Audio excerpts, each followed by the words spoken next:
It's time for Inside BBI with John and Eric live.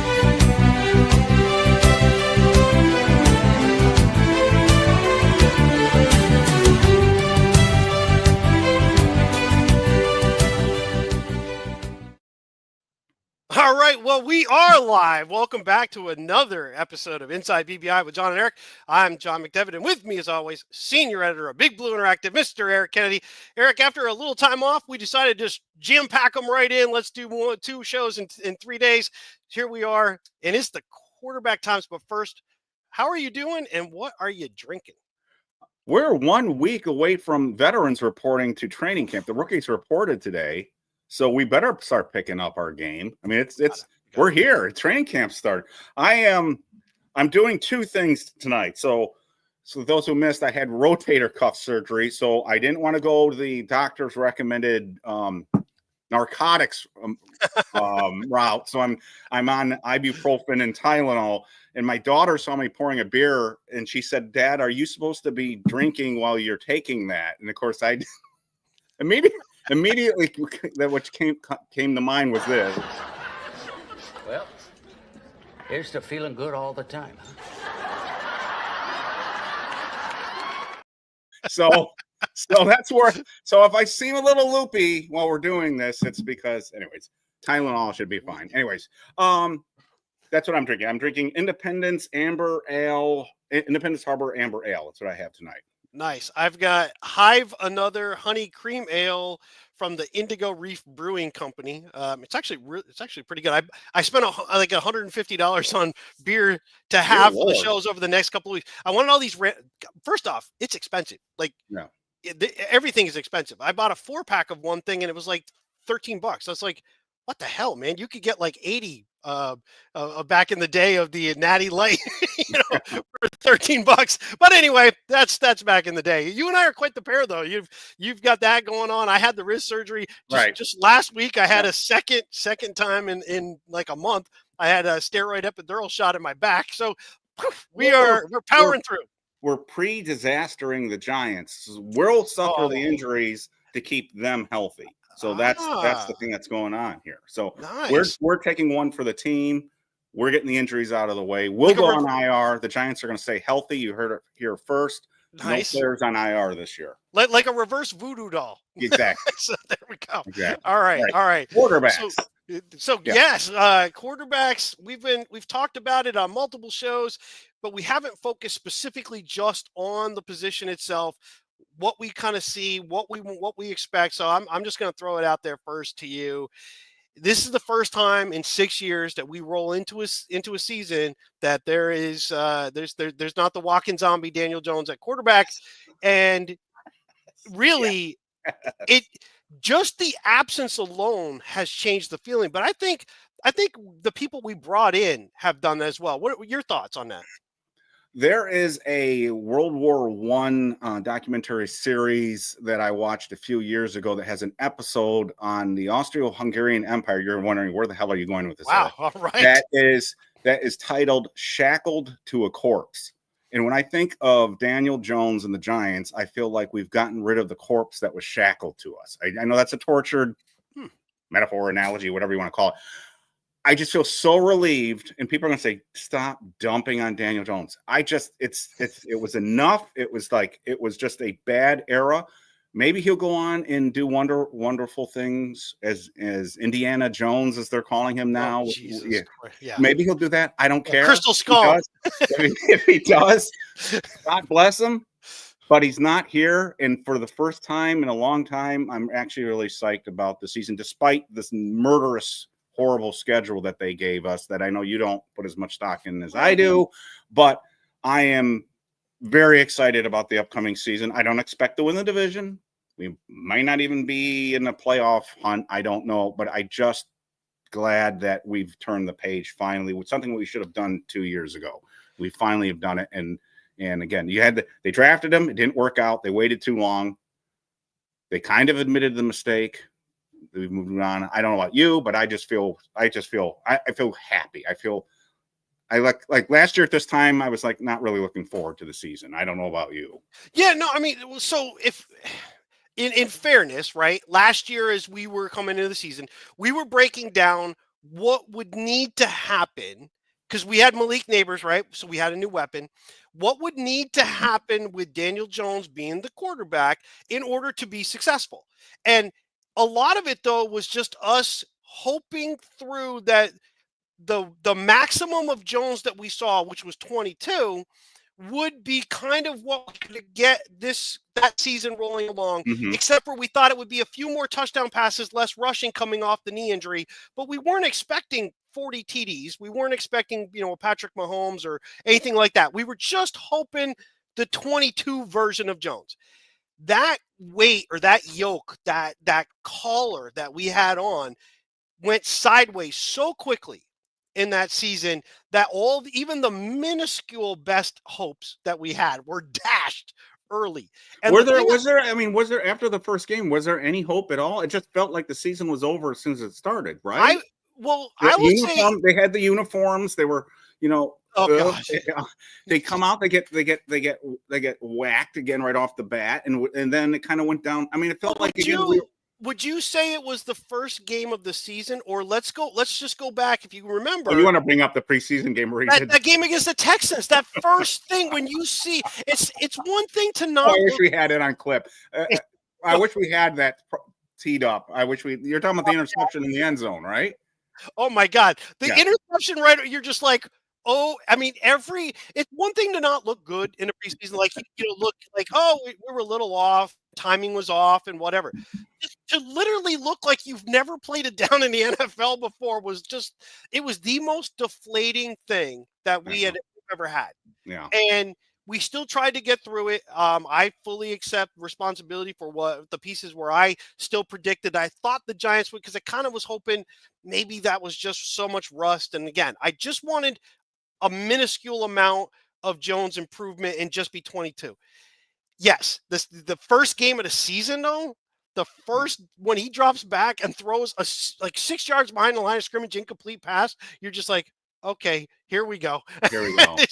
And from there, the thing I like about what you just talked about a minute ago, right? The feeling is different. The players feel different. Yeah, and some of them that were very Jones homerish in terms of we're really good buddies, we're good friends, we think he's a good guy, and they kept putting that out there. Those guys are like, wow, it's really different now. And they're not bashing Jones. It's more just talking about the difference with Wilson than it is the negative of Jones. It's like upgrading your spouse. And then John's going, been there, done that. I was going to say only one of us between the two of us has been divorced and remarried. So she both watch the show, so I'd rather not. Really go that route. So sorry. We'll bleep that out. Thank you. It's just different. And like you said, I know you're thinking of Darius Slayton. Darius Slayton was the best buds with Daniel Jones, and he came out and without naming Daniel Jones, you could tell he knows it's different. So it's different, and we'll see. Look, the proof is in the pudding. It doesn't matter. All this stuff right now doesn't matter. We won't even remember it. But what matters is what they do on the field. However, the vibe is really different here. I think they have whether you like or dislike Russell Wilson as a player or a person, he is a 10-time Pro Bowler who's been to 2 Super Bowls, winning one of them. And in MetLife Stadium, he brings that up constantly. And I was thinking about this earlier today. I'll bring up a picture of him. I was thinking about this earlier today when I was watching a video on him that just came out from I think it was Sports Illustrated. It's kind of a puff piece. It was, but clearly and this not just from this, but from others, he realizes that this is basically it for him, that if he doesn't sort of redefine his career here, it's not going to be good for him. So I think he recognizes the moment. This is going to be a big year for him personally. What has impressed me with him, and I was not a big Russell Wilson fan. People who read the website will know that I've been down on him since his last year in Seattle. what has impressed me with him is the way he's sort of taken command of this team, that he's sort of, and everyone seems to be buying in. It's one thing to sort of pretend. You remember when they first signed him, and you played the clip of him saying the exact same thing in the press conference that he said when he was in Denver, that he said here, and then when he did in Pittsburgh. It was like, oh my God, this guy is so orchestrated. There's nothing organic about him. And I was like, they're going to see right through that.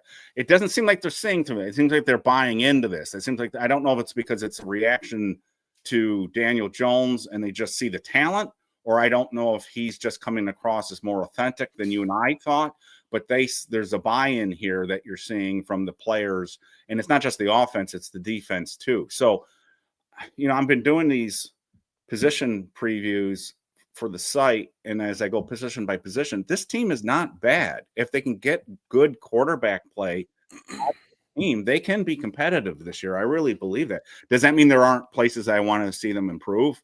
Of course not. I'd like to see them have another wide receiver. I'd like to see them continue to beef up the offensive line. But the defense has the potential to be scary good. There are talented players on offense that show that they might be special even. And if they can get just decent quarterback play, but we as Giants fans have been so accustomed to a good quarterback year is 15 touchdowns in 2024 or 2022 is when he did it. But that's bullshit. I mean, that's terrible. That's not something to aspire to. Good quarterbacks today are throwing 30 or 40 touchdowns in a year. So we got so used to worse than mediocrity that I don't think Giants fans can even contemplate a quarterback right now that can throw 25 touchdowns in a year. But I think he can. I think if you look at the stats he's been putting up, that's a bad year still for him. So we'll see how it works out. But I'm more optimistic than I was when they signed him. And part of that's because of the spring. I remember we were doing a show. We were recording it with Patty Traina when the announcement came out that Russell Wilson had been signed. We were like, God, like why couldn't we have been live during that time? And while it felt good because at the time we had Jameis Winston only and Tommy DeVito, it felt good. Okay, we were still kind of like, they whether true or not true to the degree of which the pursuit was there, it was obvious they pursued Matthew Stafford. It was obvious that they were holding on hope that Aaron Rodgers would decide to come here. Now, how much hope they were doing, or was it just posturing for Wilson?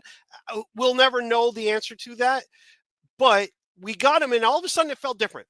I didn't want to overblow it at the time because I was not 100% on board with Wilson to begin with.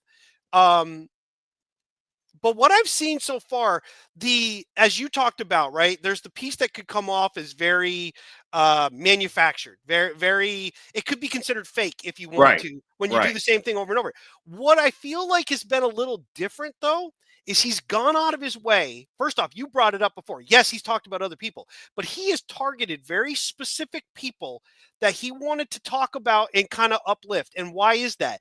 Those guys that he talks about fit very much what he does well, and that's down the field. He wants a Jalen Hyatt to be ready to go. He wants the Malik Neighbors. He wants Darius Slayton, and then he's brought those guys together. He's been a true leader as far as that goes. Now, you can't just show up and say you're a leader, which is where I think Pittsburgh's relying on Aaron Rodgers to show up when he shows up, and he'll just be the guy, and everybody will flock to him.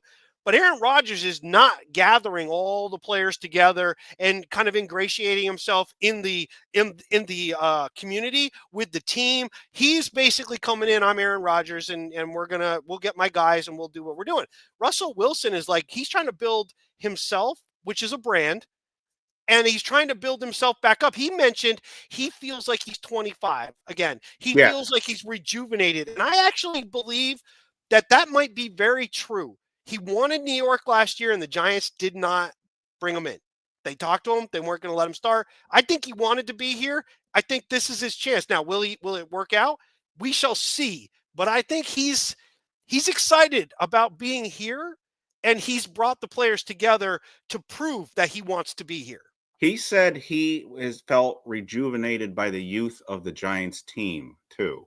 So again, that may be just words. That he's very smart in terms of marketing. So again, how much is BS and how much is real? We're going to find out. And again, none of this matters if he doesn't win. I mean, they've got to win. But if you watch the off-season stuff, by the way, I see there's a lot of questions. Some of the stuff we're going to get to, optimists like Dart. Yep. So we're not ignoring you. I just want to let you know we're going to get to that. But just a little bit on Dart is when you watch the things on Dart and what he did at Ole Miss, even at USC, he and Russell Wilson coincidentally are similar in this sense. They both reach out and sort of talk to every player on the team. They interact with all the players on the team, not just the offense, the defense. They and this is even before he was drafted. You saw things where he would call up people and even try to recruit people through the portal and things like that. Wilson's the same way. So in some ways, he's probably a good role model because they both are similar in that sense. And Dart can learn from Wilson a little bit in that regard with dealing with the pros too. So there's a value to Jameis and Russell as mentors to Dart as well here, and not just like on the field stuff, but how to interact and how to team build, if you will. So again, I don't want to make too much out of this beginning because it gets to the on the field production, but Wilson seems to have resonated with the team a week before the rookies report, or a few days before the rookies report, and a week to 2 weeks before the veterans report. He had people going out all the way out to California in a good attendance. Yes, showing up. And most of these guys this is it. They have their last few vacation days because the OTAs are ended, the mini camp ended. They got this time period. This is where everyone schedules their vacations, and you'll see a lot of players go overseas or do something. But they decided instead to go out to California for a few days or a week and do this right before they were due to report. And that's pretty telling. Now Daniel Jones did that too, but generally it was before the OTAs. It was earlier in the off season. So I thought that was pretty significant, and the attendance was so. If you smell bullshit and you're not really buying into this, you say I can't make it. I'm sorry, I had plans. I'm not doing that. So I think they bought it, and then maybe I'm putting too much in the interviews. But when you see the offensive and defensive players being interviewed, they seem generally excited. And like you mentioned earlier, some of the players that were Daniel Jones's supporters seem to have noticed. And again, it's not just Darius, but Wandale and others have said, and again, they're not coming out and saying he's better. It's just you have to read between the lines of what they're saying. And it comes across it's almost like when Joe Shane won't say we made a mistake with Daniel Jones, but he dances all around it, but it's clearly he's admitting they made a mistake with Daniel Jones. The way he says what he said. So, and the other big thing between Daniel Jones bringing guys out and Russell Wilson bringing guys out is this: Daniel Jones was already the quarterback of the Giants. The players that he was bringing out, most of them, some of them were the rookies coming on board or maybe a free agent, but the bulk of them were, Darius Slayton, Isaiah Hodgins, Daniel Bellinger. He's bringing guys he already had on the team, guys who were already playing with him. You're not learning a whole lot from that. It's just you're just kind of getting together. Russell Wilson does not know the Giants offense. He is basically pulling that playbook out, and he's working on things that they have given him. Mm-hmm. Some of these other players have no experience whatsoever with Russell Wilson. This is all true development. It's far different than just if you go in a company retreat with a bunch of other people from the same company you work with all the time, it really becomes just we're hanging out, we do some stuff together, we do the stupid, team building exercise. Russ, here, fall back, I'll catch you. That kind of stuff. Or like, how would you make a build a card house here? Let's all work together.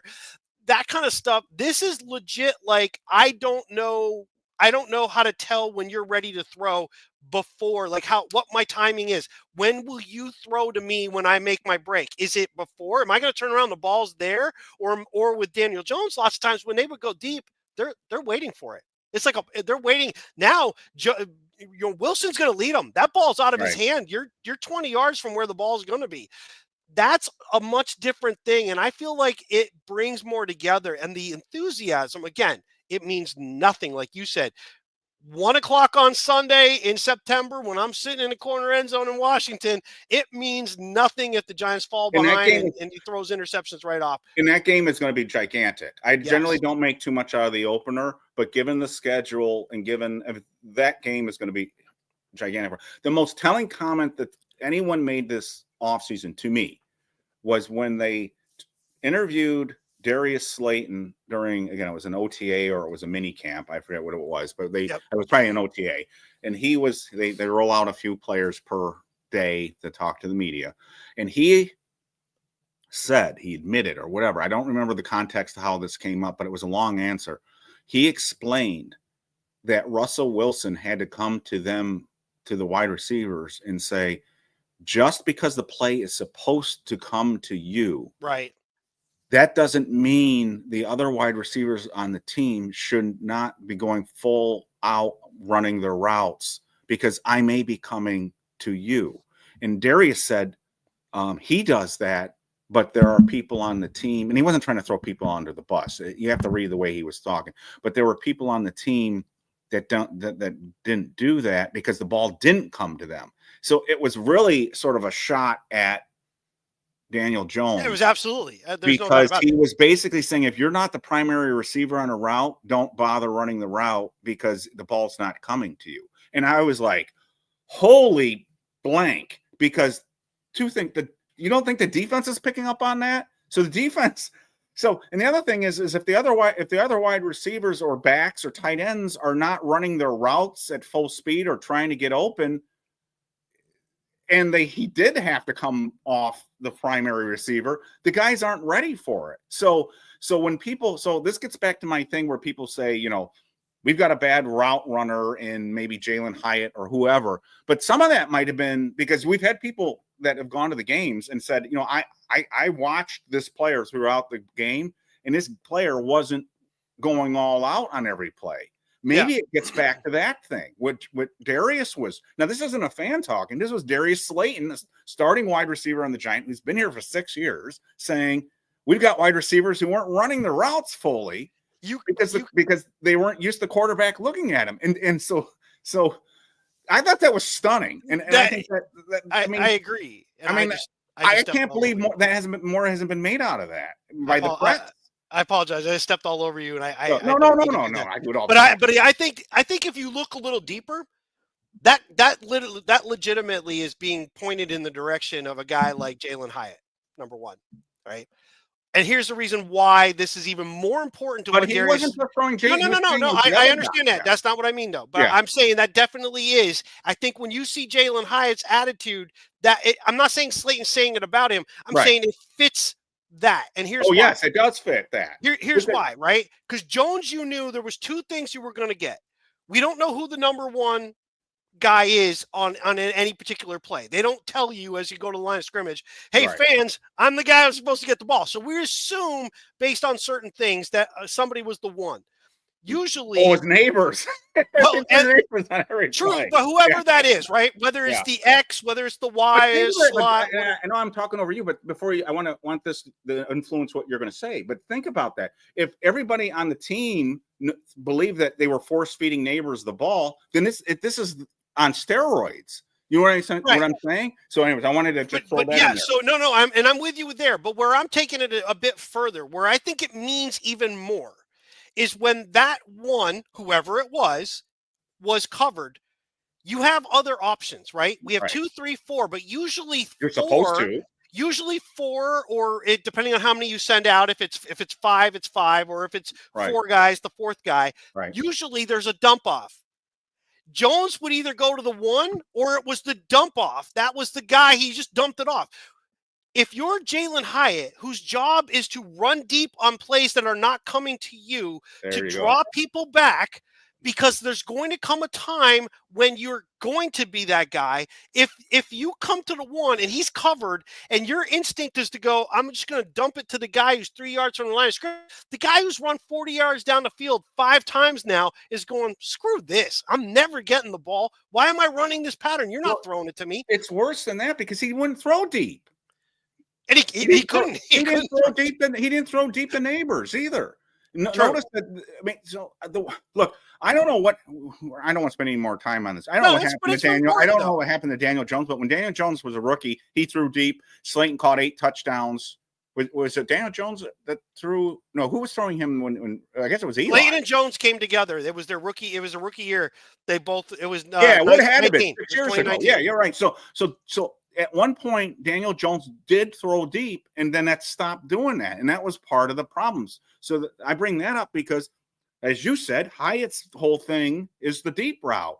So you've got a quarterback who won't throw the goddamn ball. And again, people who are saying, "Oh no, it's the offensive line, Eric." Well, when we had Taylor in there the year before and DeVito in there the year before, they were throwing. I mean, what's the first thing that happened when Tyrod Taylor got into the game? It was Bomb City. Right.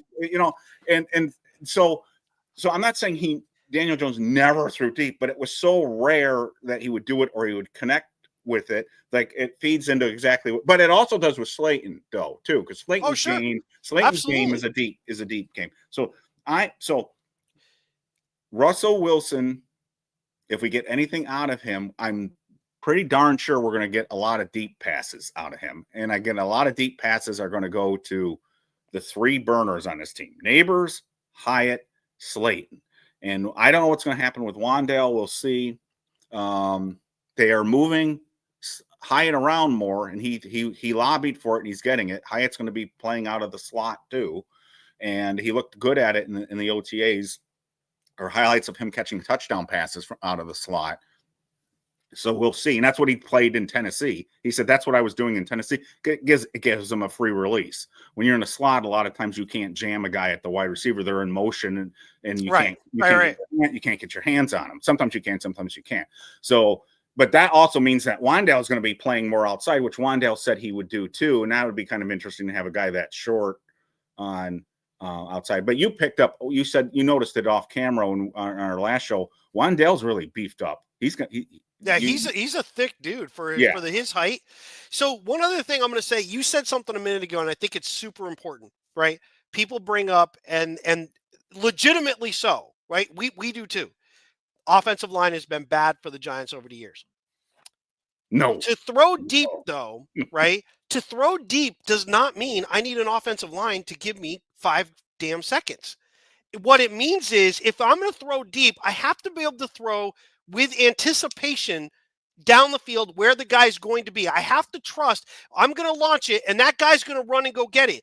That's what Jalen Hyatt would do. And I'll give you 2 very specific examples, 3 very specific examples. Everybody knows them who watches our show, who's watched the Giants closely. Mm-hmm. You will know these. Number 1, go back to the 23 year, the throw that Jones makes to Hyatt against the Cardinals. Right. If he throws that just a second earlier or more loft to it, Hyatt is gone. Yeah, he is so far behind the defense, that's a touchdown. Right. Now, the second one. This was the one to me that blew up everything. And the reason it blew it up for me is because a lot of people overlooked it because the way the play happened. And it's the game against Dallas at home. The Giants absolutely, and I should have queued the play up ahead of time, and I apologize that I didn't do it. The Giants absolutely caught Dallas totally buying that they were running the ball. Dallas comes in full bore. Jones fakes it, drops back. Neighbors is wide freaking open. He gives a double move on the outside. He's wide open. Oh, I remember what play you're talking about. Jones throws the ball, and Neighbors turns around, and he waits for it. And he still caught it, but it should have been a touchdown. Yeah, I remember. He catches it, and he gets I think about 35 yards. That's a 65-yard touchdown if Jones throws it just a second before. Yeah, he was wide open on the sideline. I remember what play you're talking about. The third one, I'm not going to give you the Carolina game with the flea flicker. That's too obvious. Go back to my favorite video intro that we ever did that you put together. It was so freaking hysterical. The Pittsburgh one with the kazoo from the Titanic song. It's the pass to Slayton that he almost got Slayton killed on, by the way. Slayton faked this guy out and was gone. It was past him immediately. If Jones dropped, if that's Aaron Rodgers, if that's, I think even Russell Wilson, a totally different quarterback than Aaron Rodgers, makes this throw. If that's a Patrick Mahomes, if that's a Tom Brady, if that's a Josh Allen, they take that one step back and he's just throwing it because Slayton beat his man immediately. He was immediately behind him. Jones waits. And when he does throw it, he gets Slayton lit up. Slayton makes that catch. If you throw it a second earlier, Slayton makes that catch, he's probably gone. There's no way. Nobody was touching him. He blew them off the line. Those are all about anticipation and timing. And Russell Wilson, for all the things that he might not be, he's not very tall, doesn't necessarily have the strongest arm. That dude has unbelievable timing and anticipation down the on field. The deep throws, and that's what Daboll wants to do. And he's really good on fades. He's really good on outside. He's really good on fades, and he'll dump the ball. The negative on this, and we should move on to Jaxson Dart because I also want to take questions, and Jameis and Tommy. But it's just a different. It's just competence. He's going to threaten. Other teams now are going to have to think, oh my God, we got to worry about Neighbors and Hyatt legitimately getting behind us because he can and will and prefers to throw deep, and he throws a beautiful deep ball. So that's just going to back everybody up. With Daniels, and again, people are going to say, why are you talking about Daniel Jones so much? Because we're saying that yet the Giants have made this bet. This is going to be, it's going to come either bite them in the ass or they're going to look good on this. They didn't change the offense personnel except the quarterback. Right. I keep saying this, but it's kind of almost a little scary. Because they basically have staked their, which again begs the question, why did you re-sign the bastard in the first place? But they basically have said, they brought in Scadaboo, but everybody else is kind of the same. Offensive line, wide receivers, tight ends. I mean, you can say Thomas Fidone, but he's a seventh round pick. But they're mostly the same guys, and they basically have said, we had one of the worst offenses in the league. We barely scored 15, 16 points a game, but we're bringing everybody back. Except the quarterback. And so it's going to be an interesting A/B test here. It's sort of like, is it, if they end up scoring like 25, 24 points a game, how bad was Daniel? You have your answer, right? Like I mean, so let's before we get to the other guys, let's go right there, right? No. We both expect that Russell Wilson will be the starter. It's not in question for either of us, correct? I thought there was an outside chance Dart could steal it like Russell Wilson did as a rookie in Seattle until this spring. And I saw how Russell, number one, was taking command of the offense. But number two, if you read all the reports, both the ones with the media there and the media not there, Russell Wilson had a really good spring. Again, it's 7-on-7. Sure. It's 11-on-11, no contact. People are saying this stuff doesn't count, but he looked sharp. He looked in command. And it's not just me saying this. Other people have said it. Reporters have said it. People who I respect in the organization, like a John Schmelk, have said it. They've said, you know what? The best player on offense in the spring, because Neighbors wasn't practicing, was Russell Wilson. So I think it would be very difficult to sell the veterans in the locker room that Russell Wilson isn't the best, gives the Giants the best chance to win right now. So I fully expect him to be the opening day, barring an injury.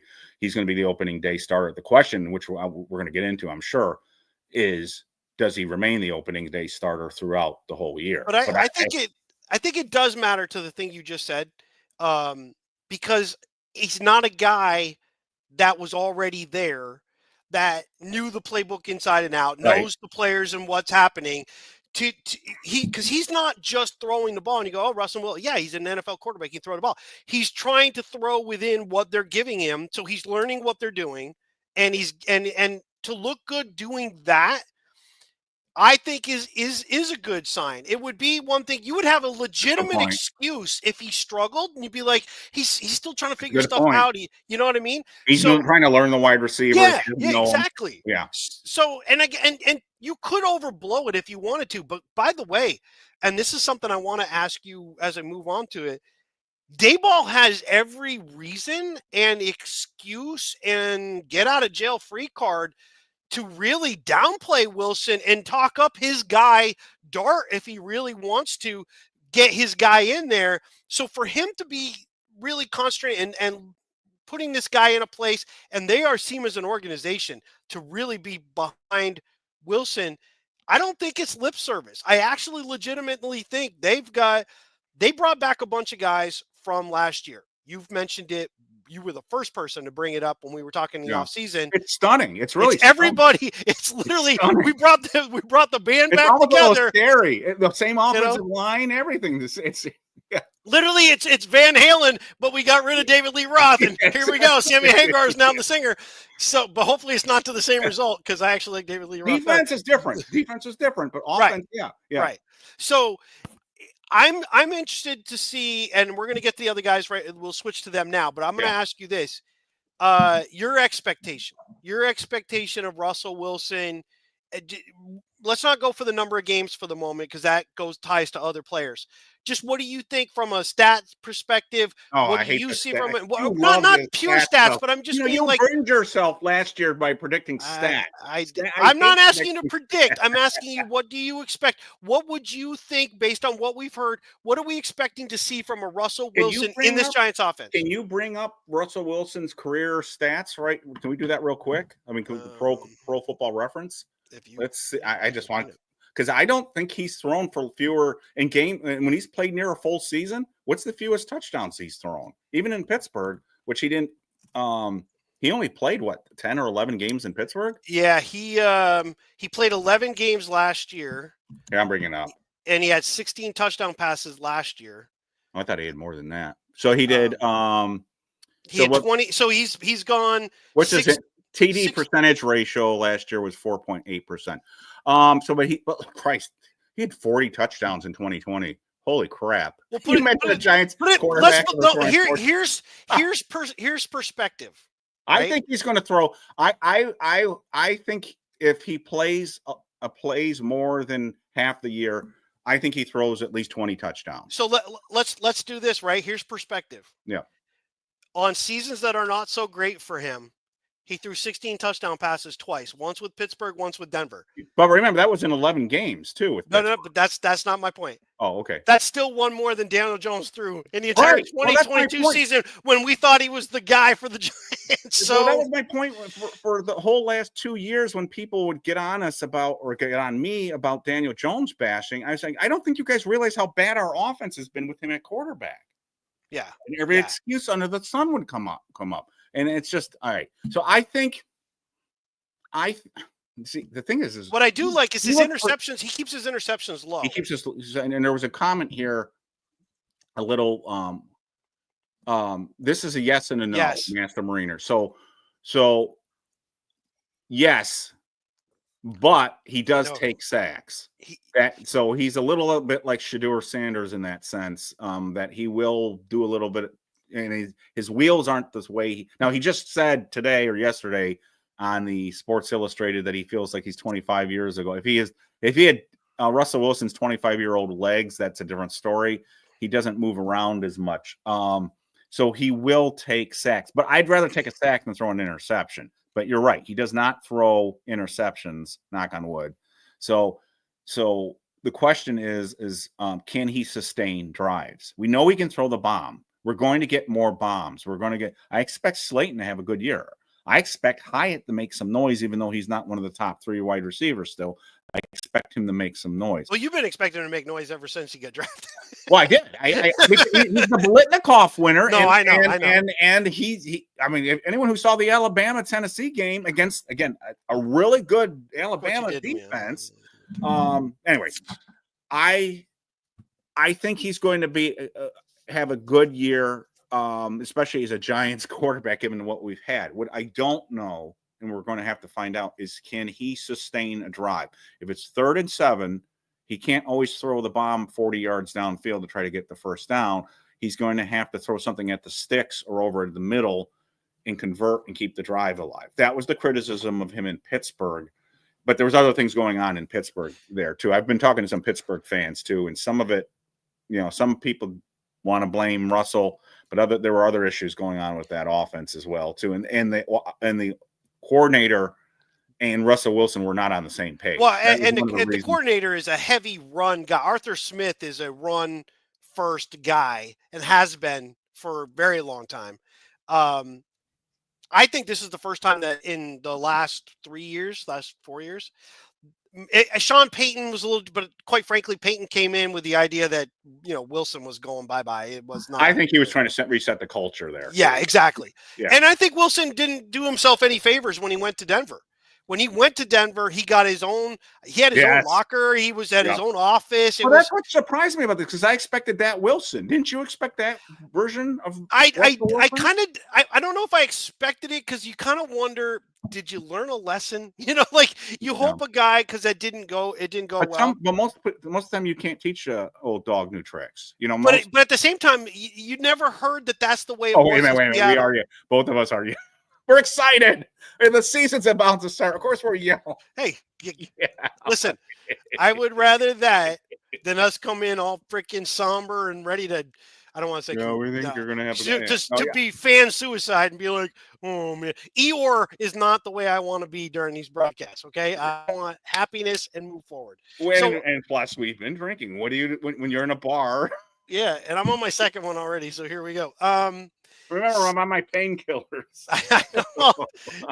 I'm probably not even supposed to. Anyway, I'm with you. My big thing about him, I think the deep pass, which we've talked about quite a bit, I think is going to be a huge deal. It's not going to be what I want to see, though, is a lot of anticipation throws in the mid range. You brought up a guy that I think is being overlooked, which is Wan'Dale Robinson, because Wan'Dale's going to move around. I think Wan'Dale's going to come out of the backfield off and on. He's going to get one-on-ones now with guys. And the one thing, somebody else brought it up in the chat, and I apologize, I should have thrown you up there when you did. Yeah, we should start doing chat questions too. Is the Optimus, I promise you, yeah, it's more the steroid shot and stuff, but yes, I won't mix shit like that. I don't like pain meds. It's the fact that defenses can't gamble the way we talked about it in the most recent show, right? They just the offensive line. One of the biggest problems the Giants' offensive line had is defenses just tore into them because they weren't afraid. They're go ahead and you might get a 15-yard completion. Big deal. I'm not going to worry about it. You're not going to do it multiple times. Now that's a little different. You've got a proven NFL. I think it's safe to say he's a potential Hall of Famer based on the fact he's won a Super Bowl. He's been in 2 Super Bowls. He's the stats he's put up, where he came from. He's legit Hall of Fame material. This is a guy you're not going to be able to gamble and just attack the Giants' offensive line the way you did, which also means when you're doing guys like Neighbors, you're going to have to double. Hyatt's going to move around. You've got to stick with him. He's got speed. Slayton's a proven commodity at wide receiver. Whether you think he's an average player or not, and I'm one of those guys that has said that, he's still a proven NFL wide receiver with speed. Wan'Dale Robinson now, he's going to get one-on-one. He's getting one-on-one with maybe a linebacker, maybe a safety, certainly the third or fourth corner, and that's going to be a thing that they need to take advantage of, and that's where I want to see Wilson really thrive. Well, we're going to get a good reading on the wide receivers now. I think we know what we have in Neighbors. Please stay healthy. I don't want another. We've gone through a disaster. Giants have had wonderful wide receivers in the last 20 years and have just seen one after another promising guy for one reason or another fall by the wayside. Just stay healthy, Neighbors. But we're going to get a better read on Wan'Dale. We're going to get a better read on Slayton. And if they don't perform, the Giants are going to have to address that position big time in free agency in the draft next year. So we're going to get a better. If Slayton and Hyatt can't do it with Russell Wilson at quarterback, they're the problem, not Russell Wilson, because Russell Wilson will throw deep. He'll throw a dime. Speaking of Danny Dimes, but he will he will throw dimes deep. That's the one thing he does do great. That's why he's going to go to the Hall of Fame, is because he throws a beautiful deep ball, and you can do it and see it in Pittsburgh. If you don't believe me, go watch YouTube highlights of him in Pittsburgh.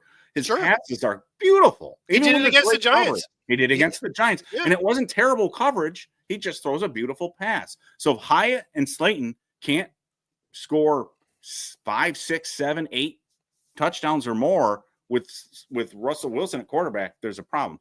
Wandell to me is a little bit different. It depends on, like you said, how they use him and whether he throws over the middle more than he has done in his career. We'll see Right, about that. right. So let's move on because we could spend all night on this. Sure. Let's talk about Jaxson because the big question everyone wants to know, and this is a favorite topic of everybody on YouTube podcasting community. Everyone's saying, and the media and the national media, you keep in this dead period. I keep saying, when do the Giants make the transition to Jaxson Dart? Let's be frank. Russell Wilson's not the future here. It's Jaxson Dart. And the sooner Jaxson Dart takes over and starts the Jaxson Dart era, the better, even if he isn't the guy, because then we find out he isn't the guy. So the question is, when do they make the transition? Does it happen this year? If it does happen this year, when? What are the circumstances? Are there risks involved in doing that? That's a really complicated question. I've seen a ton of people with their takes on this. Every time I see a different take, I still find myself shaking my head and going, I don't think so. But I also don't know how this is going to exactly play out either. I do think, again, I mentioned this on our last podcast, and I'm going to repeat myself in case people didn't see it. I think it's going to be more difficult for Dable to pull the plug if the offense is looking respectable because the locker room is now invested in Russell Wilson. And if you yank, Tom Coughlin in 2004 was a first-year coach with the Giants who could do that.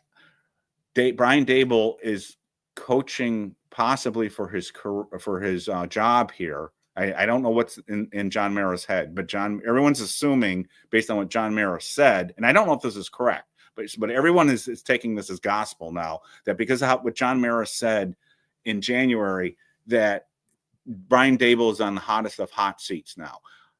I hope not from this sense, because you just allowed him to pick your quarterback. So if they go and fire Brian Dable right after this season or during the season after they allowed him to pick the quarterback, I've got a problem with that. And again, I'm still on the fence with Brian Dable, but to fire him after he picks don't you get the sense that this is Brian Dable's guy? Brian Dable, everything that we've seen, including that clip that you love where he makes the phone call. Oh my God, he said, I love you. Right? This is his guy, right? So how the hell could you possibly fire Dable before his guy plays? Because then you bring in a new coach, or you don't bring in a new coach who would want to coach here because he says, I don't want Jaxson Dart. He's not my guy. I didn't want to, don't. So sure. I don't. So see what I'm saying? I do. I think really complicated. I'll say this. I don't want to give John Mara too much credit for deep thought. Like, not insulting John Mara, by the way. I'm not saying you're a simpleton. So Giants, if you hear this, I didn't say you're a simpleton. What I mean is, I'm not saying that you had a multi-level layered comment when you made this comment, but it could be a multi-layered leveled comment in that Daboll picked not only Jaxson Dart, but he's clearly had a hand and a say in Jameis Winston and Russell Wilson coming to the Giants. He clearly did. You think so? I don't know. I absolutely do. I don't know. I don't know. I think they talked about when they sat down and decided, what are we going to do? I think you and I can agree because you had inside information earlier, and then you and I, we're basically, putting it out there. Like, this is what we think heading into the offseason. I brought it up multiple times as we started going the offseason. The Giants are going to go after Matthew Stafford. And they did. I remember when I emailed you. Remember when I emailed you during the season and I said, they're talking. And this was before the trade deadline. And I said, we can't bring it up. But I said, they're talking about trading for Matthew Stafford. This is when Daniel Jones was still starting. Yes. So they obviously they had thrown up. They knew that he was done. But my point is, they must, at the end of the year, you and I can agree, I think, that Joe Shane's job was saved prior to that meeting that supposedly had. Because the meeting that was had was John Mara, Joe Shane, maybe Steve Tisch was involved, I don't know, and they met with Daboll. It wasn't they met with Shane and Dayball to decide if they were coming back. Yeah. It was those guys met with Dayball. Lay out your plan on what you want to do. Clearly, the first part of that plan was, and they slipped up or said it intentionally. They used the words free agents. They used trade. Trade was mentioned, which to me told me they were thinking Matthew Stafford. That was their plan right away. Right. So they knew, they laid it out. Now, the other thing that I think goes where Dayball is either really safe or he's really in trouble. It can be either one based on this one thing. They brought back every single player on that offensive team except for the quarterback. So Dayball's offense is predicated on I can win. It was my guy behind center is why we're losing. So if Wilson fails, that to me says that's on Dayball. If you put Dart in and he fails, I think you're already in big trouble. If Wilson fails, Dayball's already in a sinking ship. It does make it. How do you fire Dayball though when he picked the franchise quarterback? I'm not trying to defend Dayball here, but I'm saying if you allow him to pick the guy I just don't. So again, look. Remember at the end of the year, I was leaning towards firing Dayball. I was saying, okay. But now that you've allowed him to pick the guy, to fire him now would be insane. To me, the team would have to completely quit on him, even if they have a bad year. They'd have to completely quit because then why did you allow him to pick the guy? It would have been smarter if you were that. If you were that unsure, it would have been smarter to do what some of the other teams in the NFL clearly did, and that was punt until next year. I'll say this part of it. God, you know what? I've watched a bunch of our videos back, and I use the term "I'll say this" too often. So catch me on this. Take a drink every time I do it because I don't mean to, but I do. Everyone does that. It's a new thing now. I'm trying not to do that, and I keep catching myself doing it. It's like the new at the end of the day. Remember the intro role. It's like, and everyone started saying, not because of the intro, but everyone started at the end of the day. The Giants didn't. The one thing about this particular scenario, though, the Giants didn't put all their eggs in the basket of Jaxson Dart. They went and took the guy that we all thought was the best player in the draft, Abdul Carter. Right. They did not know for sure that they could get back in at the bottom of one. They were hoping then maybe he'll fall to two. But when it got to that point where they were able to move up economically, they went and got the guy that Dayball wanted. There's a big difference. If the Giants took Jaxson Dart at 3, then I think that's 100%. We're giving you the guy you wanted. You better freaking win. They went and got Abdul Carter. Right. And before people say, well, that doesn't matter too. They could also have done what the Falcons did. They didn't trade away a future number 1 to get ahead of Pittsburgh. Remember when we were doing the draft live? Yes. We thought Pittsburgh was the team that would take a quarterback, and they didn't. Yep. And when they got past Pittsburgh, and what did I keep saying when we were live? The longer that this goes, the better it is for the Giants because they don't have to give up the capital. You were worried about the 1 for next year. I was worried about the 1 for next year, but I was also worried about the first of the third round picks, or even both of the third round picks. Yes. So, and people would say, well, that wouldn't happen. Well, look what Atlanta did right after we picked. They gave up next year's number 1 just to get a non-quarterback. So the Giants did not. So your point is very valid, John. They didn't panic. But that being said, they still gave up they still spent a number 1 draft pick on a quarterback. To me, if they draft Dart, and even if he plays this year and it doesn't look good, and they go in next year and draft another quarterback, I'll be going, what the hell are they doing? Again, true. Now, if the other quarterback ends up being great and Jaxson Dart doesn't, they'll be proven right. But remember, Eli did not look good a lot of quarterbacks don't look good as a rookie. They look terrible often as a rookie too. So, and again, I'm not saying we're going to give Jaxson Dart 6 years, but you got to give him more than a few games. So my point on this, and we should talk about the switch. Let's talk about Dart though in camp. Yes. We both just said we think Russell Wilson's the starter. Now, I made the thumbnail, and I was kind of trying to be funny about it and make it like it was a TV show, guest starring Russell Wilson, cameo appearance by Jameis Winston, and introducing Jaxson Dart. Are we expecting it's a Dart Winston battle for the backup job, which I think is the case? Or are the Giants going to try to sandbag it somewhat to take off the pressure of having to, if there's a struggle at any point, to shove Dart into that lineup? That's a very legitimate question. It's a really interesting question. The thing that shocked me more than anything else in the OTAs was Jaxson Dart was already getting some first team reps. Now he didn't get a lot, but he got some. And there were times when he was the second string quarterback already ahead of Jameis Winston. People go, big deal. It is a big deal. Jameis has been in the league a long time. And Jaxson just got there. Right. And I wondered when they drafted him and they'd already have Jameis Winston and they already have Russell Wilson. I'm thinking, well, how are they going to get snaps to Jaxson to develop him? Because again, remember, and you'll see this, you guys have noticed this when I write up the OTA reports, they'll say Russell got 10 snaps with the first team offense and Jaxson got 14 snaps and Jaxson got 13 snaps and Jameis got 8 and sometimes DeVito got like 3. So there's not that many snaps in a practice. So you only get so many. And this is a passing camp, basically. So it shows you there's so few snaps to practice, yet they were giving Jaxson Dart already the snaps. So I think it's going to be fascinating in training camp. Is Jaxson Dart getting more of the second team snaps than Jameis Winston is? And we'll know for a fact because the practices will be open to the public. People are going to report them. Both fans and media are going to say, hey, Jaxson was playing with the second team. And he also got a couple of first team snaps.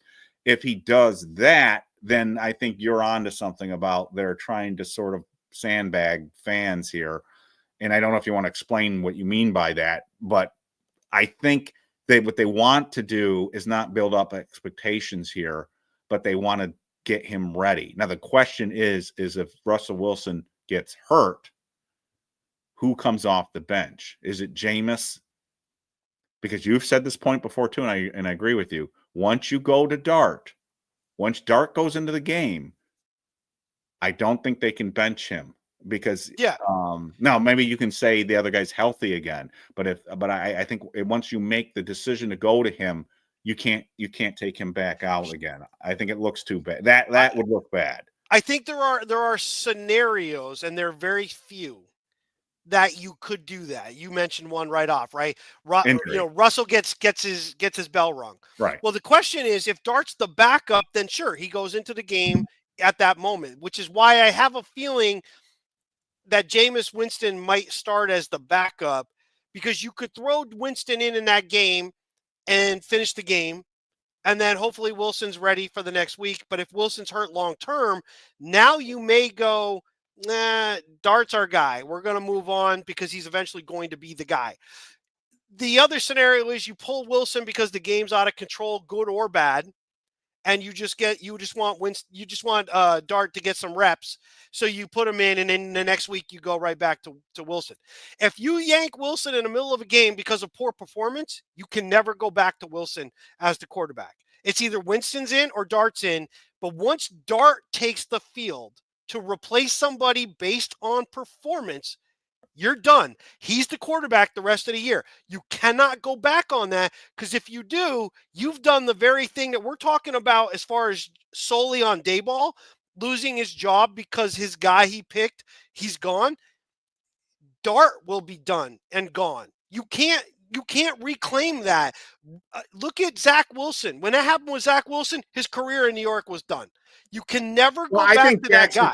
I think Jaxson Dart's got a stronger personality than Wilson does. But I'm not talking about him as a person. I think Dayball's done. I think Dayball's done. But I'm talking about as an organization. I don't care about Zach Wilson, his mental capacity. I mean, he was busy looking for else. But if you pull that quarterback as an organization, you can't go back to him. You've already pulled him out going, he can't perform. Well, I'll disagree with you a little bit here because we want to have some disagreement. I don't think there's anything Jaxson Dart can do this year that will keep him from being considered as a possible quarterback moving forward. However, I do think there is something that he Jaxson Dart can do so poorly that Brian Daboll's could be in trouble. But I look, rookie quarterbacks usually struggle. They usually have issues. So if the Giants are going to, and the Giants don't tend to be that short-term oriented anyways, and that's one thing I will give them a little bit of credit for. But I don't think if they make a decision on Jaxson Dart based on anything that happens his rookie year, to me that's absurd. That's my opinion. That I know you don't feel that way. I don't agree, because if you pull that other quarterback, right, and we're talking 2 veterans, we don't know if it's going to be 1-2 or if it's going to be 1-3 and Dart's in between the two. We don't know how that's going to play out.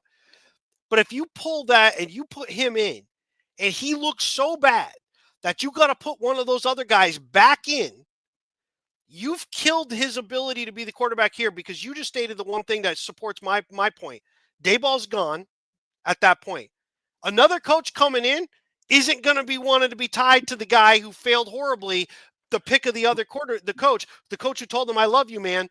So I think the Giants. But I don't think they'll pull Jaxson Dart once they move to Jackson. I agree. That's the thing, is once you do it, he's your guy. And you got to ride the season out. The Giants rode it out with Eli. It was a little different. He was the number 1 pick in the draft that was then traded for the 4th pick, basically.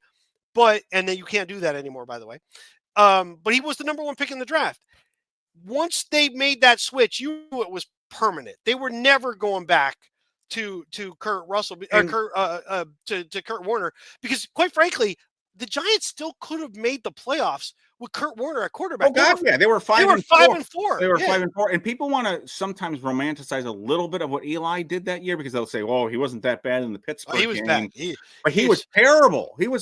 That's my point. Baltimore, Atlanta, Chicago, bad games. Eli is arguably the best quarterback in franchise history. Now, Y.A. Tittle and Phil Simms might have something to say about that, but he was a train wreck as a rookie. I mean, Eli was terrible as a rookie, and there were games where I thought, "Oh my God!"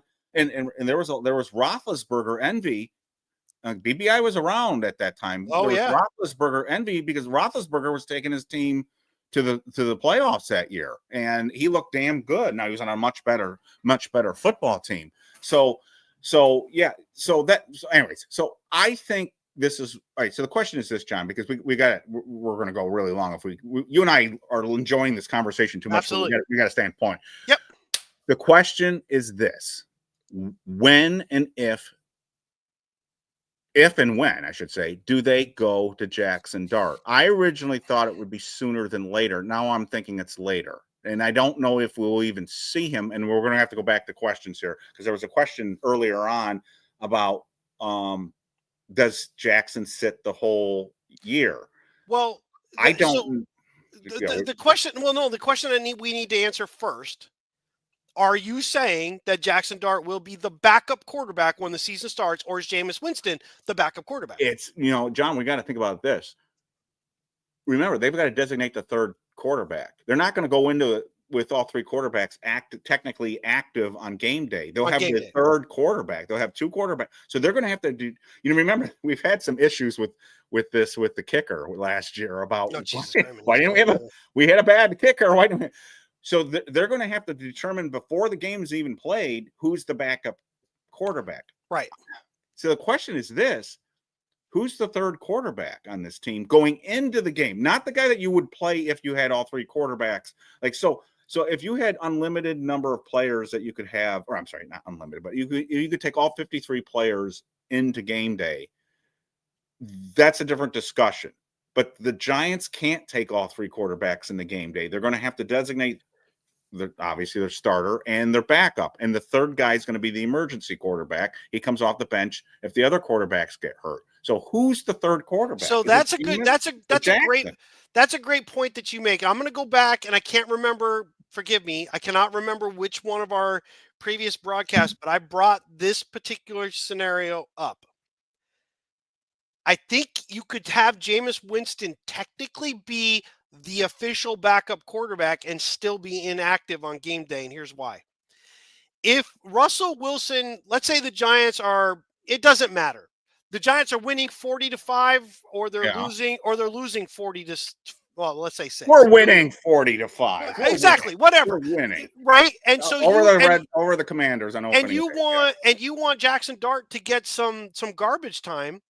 He can only do it if he's the backup quarterback. Right. If he's the emergency quarterback, 2 other guys have to be injured before he can play. Right, correct. So you might want him to be the backup because in a particular game, if Wilson were to get hurt, you live with whatever Dart can do for that week because you've made it clear to the team that we want Dart available to be able to play some snaps here or there. He's good enough. He could do that. But if we need to go for a long term, Jameis is going to come in and be the guy. So then the following week, Jameis is a starter and then Dart's still the backup. That's one scenario. I just have a feeling that if you do that, the call for Dart to play from the crowd is going to be earlier, louder, faster if Wilson struggles at any point in time. I have to assume that at least through the trading deadline, Jameis Winston's going to be the backup quarterback. I don't know. That's what Optimus is saying. By the way, Optimus is saying such sage comments like this. No. Dude, I totally made a joke about that. Zach Wilson got married, and I posted on a thing going, well, I hope his wife is keeping an eye on her mom with him. Oh, man. Oh, anyway. By the way, I got Eagles fans really mad at me earlier today. GMFB did a thing. GMFB did a thing where they talked about somebody made the comment that Jalen Hurts was the greatest Eagles quarterback of all time. And I said, Donovan McNabb and Randall Cunningham are probably equal talents that played with less talent than what Hurts did. And Eagle fans were like bashing me left and right. And I'm thinking it was pretty funny that you're literally going to say that. You won a Super Bowl with freaking Nick Foles at quarterback. So you telling me because he won a Super Bowl that he's better than any, because that was their example. Oh, I forgot that they won the Super Bowl in 2004 versus choking in 2004. And I'm like, Nick Foles won a Super Bowl, and he's not a Super Bowl quarterback. What the hell are you trying to make a point about? Don't try to talk football with Eagles fans. It's not. I know, but it was fun to rile them up, though.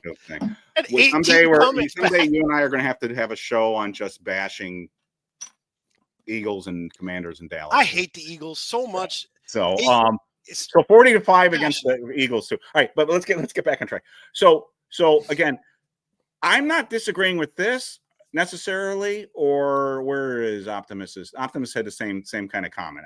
I'm kind of thinking the same thing. But 2 things in the back of my head. Jaxson Dart's already getting more second team reps than Jameis. Now that might be a developmental thing, but he is.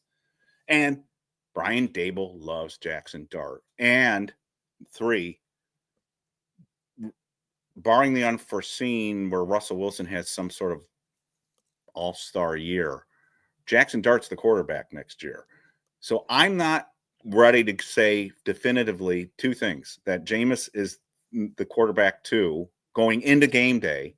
And I'm not willing to say that Jameis is even going to be on this team. And you and I have talked about this before. If somebody offers something here. Now, I want to bring this up. I want to say this. I love this guy's personality. I can't get over. I can't get over some of the clips on him. You know, him on the crutches with the strobe lights in the locker room. People haven't seen it. Eat the wins. So eat a W. This guy, or eat the W. This guy's having a ball. This guy, when you see him, he is just having a ball. I don't know if I've ever seen a 10-year vet, wherever he's been in the league, who was the number 1 overall pick, who's completely at peace with himself where he is right now. And people are going to say, well, it's easy to be at peace with yourself when you're getting like 3 or 4 million, whatever he's getting a year now. But he just seems at peace with himself, and he seems to be enjoying who he is and what he is right now. And he doesn't seem offended, or his ego is not involved. And the players love him, and they're having fun. And there's picture after picture. And I should have pulled some of them of him and Jaxson celebrating, him and DeVito celebrating, him and Russell celebrating. There was a great play late in the mini camp where they were coming off the goal line, and he ran a bootleg off play action, and the entire defense, and he was running down the left sideline at full speed. The Giants employees, the John Schmelks and the Paul Dentinos, were laughing their asses off. They said because he had the biggest grin on his face, and they said he was running as fast as Jameis could possibly run, and the whole offensive team was exploding because that's how popular this guy is. And he's just fun. So part of me says I want to keep Jameis on the team because he's fun. He will calm that room down. He'll keep everybody loose.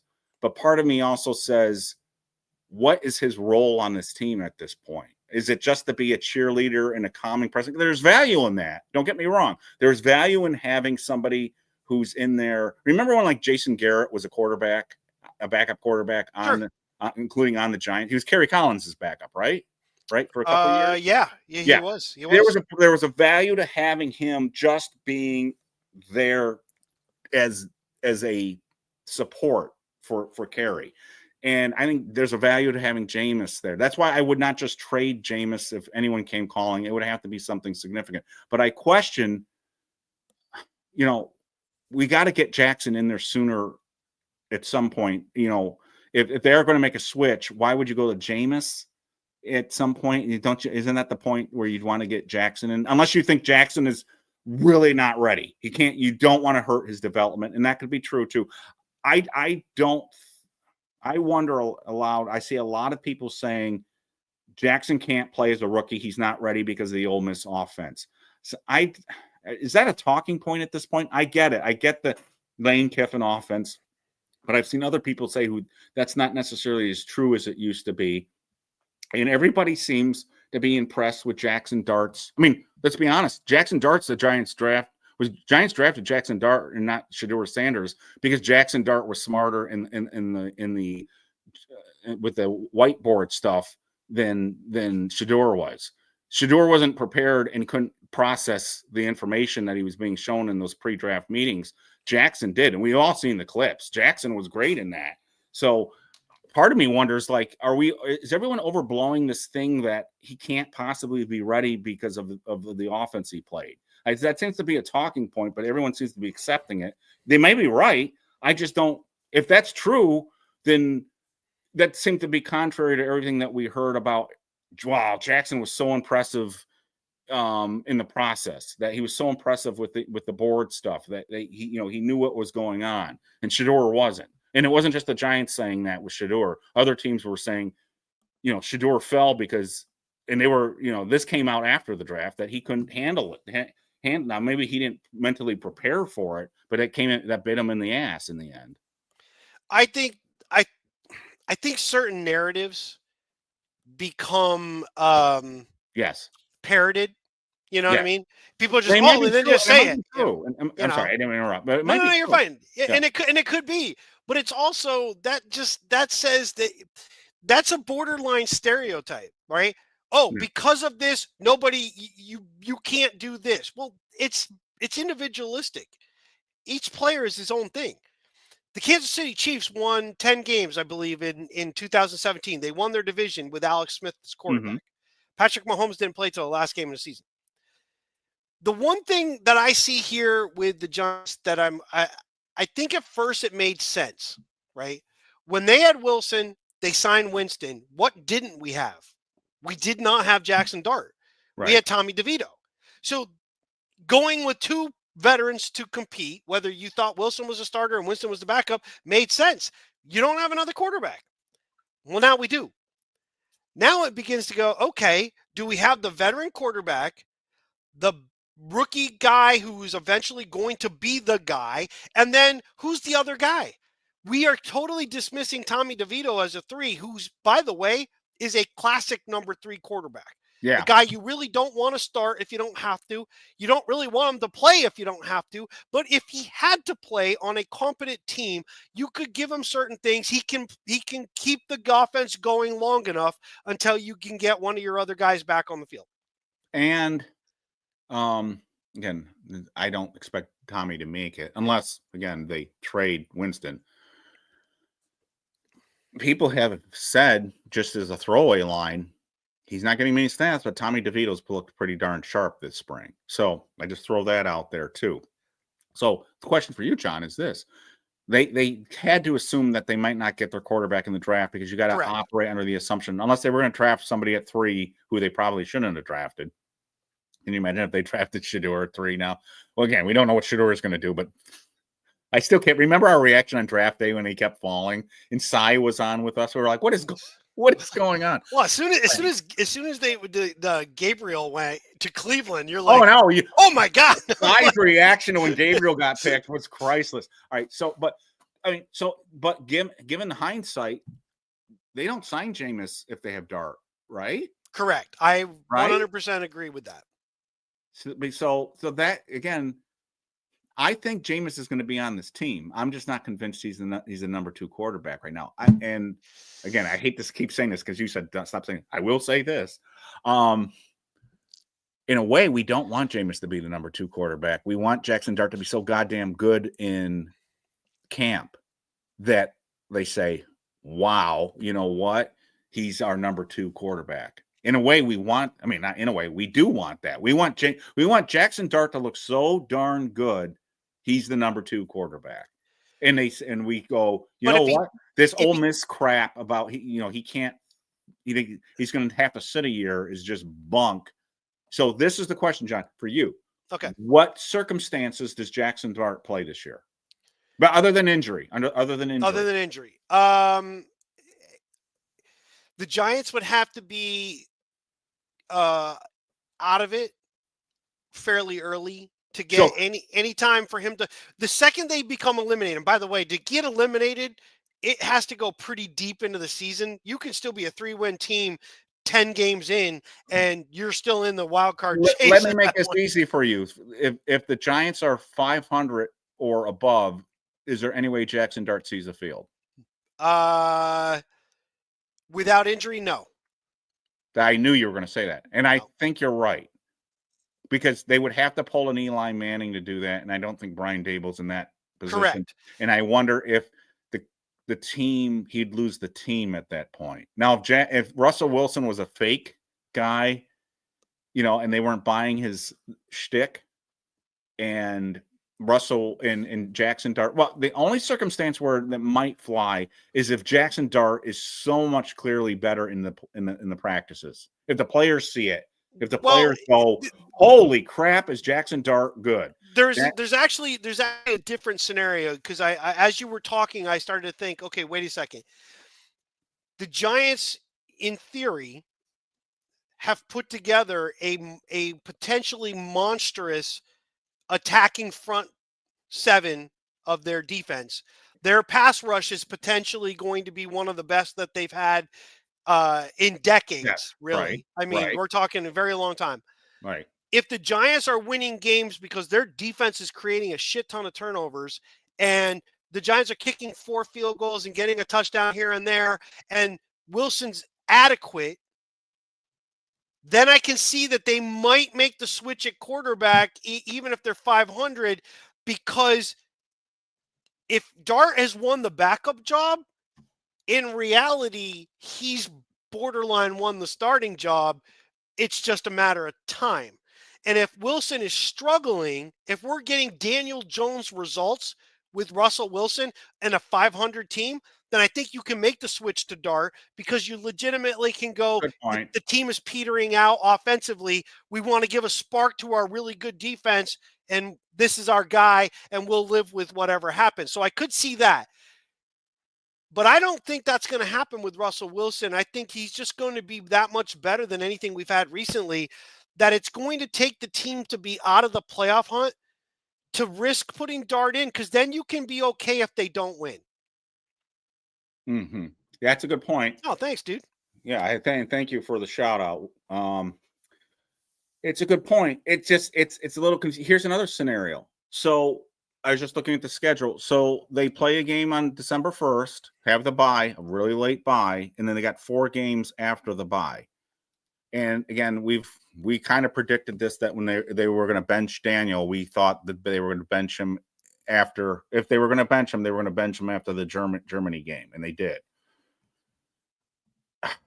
Yeah, I think. I mean, the question is if they're still even remotely in the playoff hunt, do they bench Russell and play That's the conventional wisdom. There are people I've seen. Again, these are the people that you see on the ESPNs of the world. You see on the Fox Sports channels. You see on CBS. They say when they sit on these round tables and they're like, when do you think they're going to make the trade? They say, well, it'll be the bye week, or some people have said it'll be between, the mini buys where they have a Thursday night game and then they got a long break off that. I don't know. There's been a few that have said it's going to happen sooner than you think. I've seen that too. I've seen a few people say, from what they're hearing, it's going to be sooner than you think. I'm not buying that yet. I'm not buying that either yet. And somebody big said that. Was it Chris Sims? Who said? I don't know if it was Sims. I thought Schefter was the guy, but I could be wrong on but yeah, I have seen people who've said it'll be sooner than later. I'm not sure I buy that. And part of that, again, is because Russell Wilson has looked so good. Look, some of this is going to be determined in training camp. So I'm expecting, if something weird happens in training camp where Jaxson Dart looks great or Russell Wilson stinks, then we're in a different place. But I'm not expecting that. I'm expecting Russell Wilson to look like the best quarterback on the team. And I expect we're going to get days where Jaxson Dart looks phenomenal. And then there are going to be days where Jaxson Dart throws a pick or two. And Right. People are going to be like, and again, I'm going to remind Giants fans, and maybe some of you guys are too young to remember this, who grew up in the era of Phil Simms and Eli Manning and even other quarterbacks that we had that ended up not being good, like a Kent Graham or Dave Brown or whoever, Danny Cannell.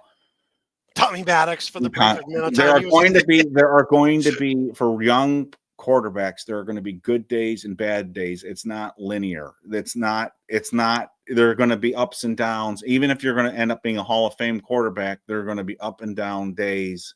Eli Manning's career was like that, but even so was Phil Simms. And most great quarterbacks, even, they're up and down days. Don't overreact to something that happens in a training camp practice or a preseason game. Don't even overreact to something that happens this year if Jaxson Dart plays. It's the mistakes are going to happen. That's just the way it is. And that's, most of the time you don't get like the Commanders quarterback, Jaden Daniels. It's not like, holy crap, he's really good off the bat. So that's an anomaly. So what I'm saying is just also relax a little bit. But if Jaxson Dart is like stunning from start to finish in training camp, I think we're talking about something different. But I don't know if that's going to happen. I expect up and down days from Jaxson. I expect fans to be overreacting to that one way or the other, and we'll see. The question is, I'm sorry. Could you see a scenario that Jaxson Dart wins the job this year? Up? Yeah, right I did before the spring. I don't think I see it now. So you don't think there's anything that could happen in camp? Sure. If Jaxson Dart looks amazing and Russell Wilson doesn't, then you're like, well, what are we waiting for? Even in that scenario, even if you have a bad year, you realize that the schedule's tough and you're building the next. The fans will freak out because everyone's short-term oriented now, and they'll freak out. But if Jackson's the better quarterback, clearly the better quarterback in the spring, I mean, and obviously so did the players too, then why wait? Why? But I don't. Do you get that? I don't get that sense that. I have a feeling this is going to be very, very pro wrestling-ish. It's going to be a controlled story. I don't think the Giants are going to really give Jaxson Dart a chance to just outshine Russell Wilson in a way that he's the starter right to begin with, because the amount of pressure that them would be on. Then what do you do with Wilson? He's already earned all the respect of the players. It feels like he's got to lose. He's got to trade him at that point. Then you keep. Well, that is a scenario that I could see happening. And you keep Winston as your backup, which remember, Winston's under a 2-year contract. He is the longer of the two. Contract. That is a very interesting piece of information. Well, I have a weird feeling that Jaxson Dart's not going to see anything beyond third string until the trade deadline comes and goes. Because now this could change in camp if another team. A lot of people keep pointing to New Orleans, but New Orleans they don't have the talent to win. So I can't imagine that they would become such a big deal to go get a quarterback, or they would have already done it. Right. However, if let's say I'm trying to think of teams where this would fit.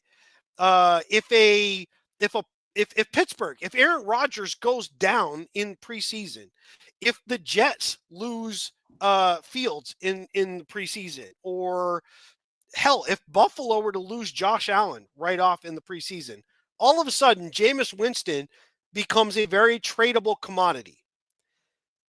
Yes. I could see the Giants trading Winston in camp. I can't see them trading Wilson in camp.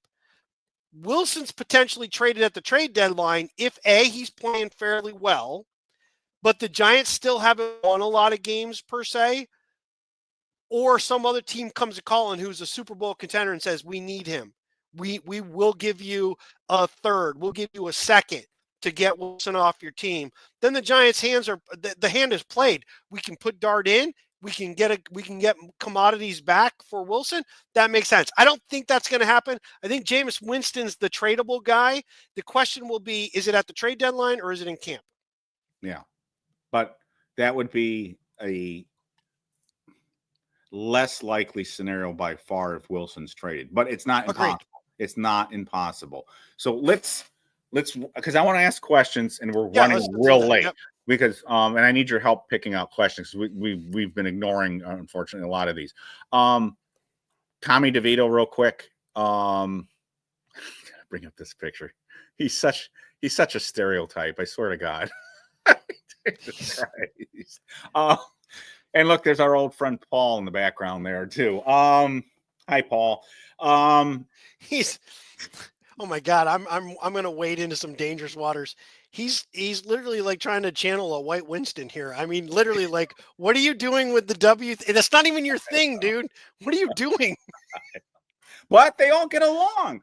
That's the cool thing. I mean, they all get along, and so, anyways, Paul's probably excited because his fellow Italian's up there.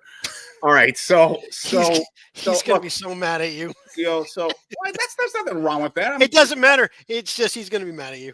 He's always mad at me. I don't even know what I'm doing. All right. So I don't think Tommy is long for the team unless there's a trade. And I don't think it's impossible there's a trade. I don't expect a trade, but we should.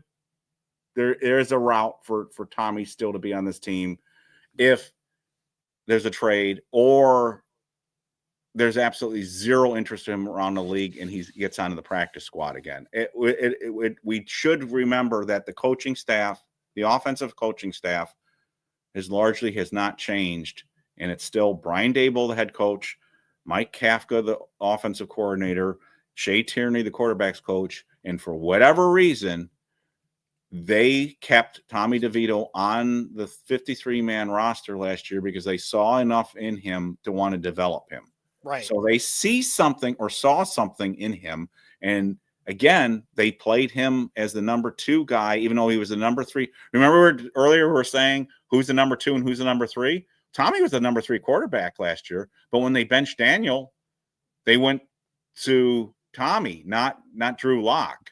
And then Tommy got hurt, and Drew Lock came in. And then Drew got hurt, and Tommy came back in, and then Tommy got hurt again. And then I can't even remember the name of the 4th quarterback. Now, what a disaster last year. Was that Boyle? Was that Boyle? I mean, Jones was a Boyle. Jones was a Boyle on the ass of every fan we had. I'm like, give me a break. So, but the question is have we lost? Is this the last of Tommy, and is Tommy's legacy with the New York Giants that he cost us Jaden Daniels? I mean, I hate to say it. Okay, we are past that. I know you hate that. Did I bring up the Colts? Jesus Christ. No, you've been banned. Abdul Carter, who's going to lead the league in sacks. All right. Think about it this way. We screwed the Colts twice. We beat them. We beat them last year to make them look even more pathetic than they were. And then we gave them our quarterback. Indiana Jones. Yeah. All right. What was the first question, or we'll go back to it because I missed it. There was more comments, so I've been moving. Here's a question. So Ops wants to know, would we be okay with Dart not seeing the field this year other than the preseason? That's a great question. That's a really good question. I'll start off with this. I'll be selfish here. Not if we're going to the playoffs, baby. Yeah. What if we Super Bowls? Look. Predictions later. I'm not expecting it, but if the Giants are in the playoff hunt, then yes, I'm fine with it. Or if they decided Dart, you know what, Dart's better off not playing. It's weird. If you talk to some people, they always say, you know what, the only way quarterbacks get better is if they play. And then there are other people who say that's not true. Look at the history of the quarterbacks, and they'll list the quarterbacks, even great ones, who sat a year and waited. It's a great question. I don't know if anyone really knows the answer to it. John, do you? I don't know. I think Jaxson Dart is definitely going to get some playing time during the regular season. I think it's going to be, again, I don't want to keep kind of beating a kind of a dead horse here or just reiterating the same point, but I think it's going to be after the trade deadline. Once the trade deadline's gone by, then the Giants are probably going to start moving Dart in to definitely be the backup. I think if Winston he's either traded or he drops and Dart becomes the 2. That way, in games, if the Giants are winning or being blown out, the game's decided, they can get Dart some playing time, because I believe it was Trainmaster that made the point. You got to have him see some actual game time during the year if you think he's going to play quarterback for you next year. It doesn't matter if it's a full game or he becomes the starter. He has to see actual real game time, or all you have is training camp and then a whole off season, and then you're throwing the guy in hoping he's learned stuff. You can only learn so much in camp. It's got to be actual game time. So I think after the trade deadline, Dart becomes the backup. I do think he gets some playing time. I'm not going to go in the prediction part of this. That's a whole different show down the road. But I think he will play in the last game of the season. All right. So let me get you. We won't do, because you won't do predictions now. I'm going to get you on a prediction for a preseason. We already covered how the preseason games go now. Yes. Who's the starting quarterback in the first preseason game? I got to believe it's Russell Wilson, because he just doesn't have time with the team. They got to play him a little bit. I know what you're asking me. I think I agree. I think Jaxson Dart's going to be the starting. I don't think you can do that. The second you start him, if you start him right off, you've told the team. That's a good point. And the other thing is, what if he looks awful? What if he does a Daniel Jones interception in the end zone? People will be like, "Oh my God!" So remember what the Giants have. I think the Giants are going to look at this year as we are going to do things differently than we've done in the past couple of years. Daboll is well, I'm not talking about. I'm not even talking about the regular season. I'm talking about the way that they put things together in the preseason. Oh, okay. They've got to get back to a more. We're going to play a little bit in 1.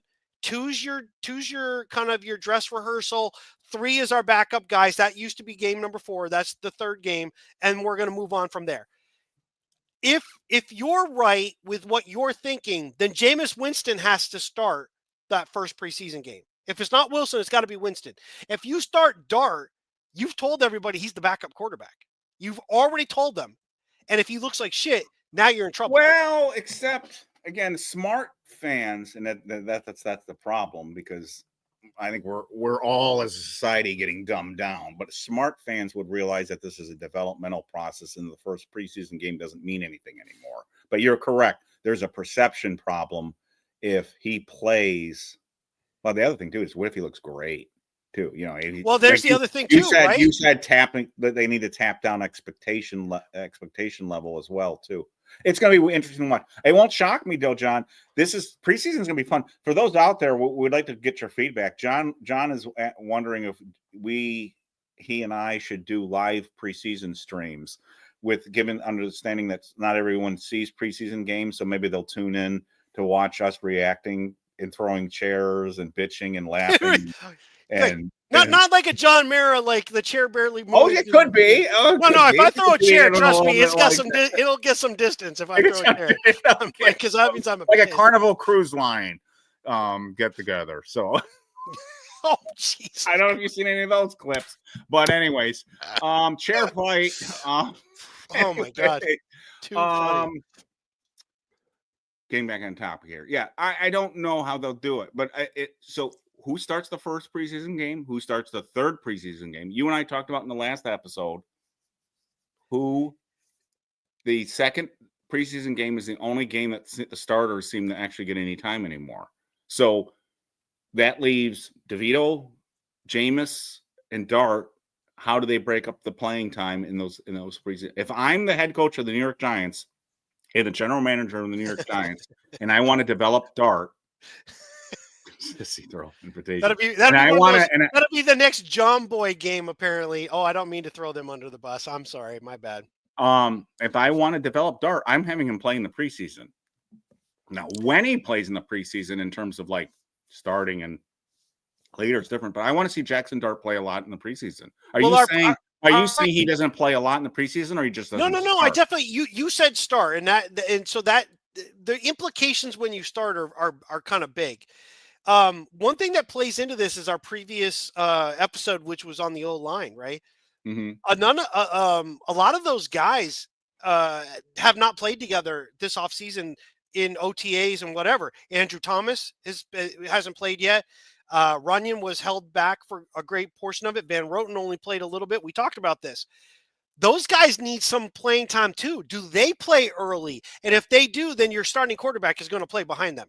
And I never pushed back on you, and I understand the argument, but I'm not sure I play Andrew Thomas in the preseason, even if he's healthy, because I put him in bubble wrap. And I get it, and I get what you're saying. You want to get him ready. And old Eric, if you asked Eric 10 years ago, I would have said he's got to play. But now I'm like, we need Andrew Thomas. Don't even risk it in the preseason right now. In a world of two a day padded workouts, I would say he has to play. That has changed so much so. You're right. That these things are no, and I'm with you. Yeah. These are more glorified. I think you could baby Thomas and have him still be ready to go.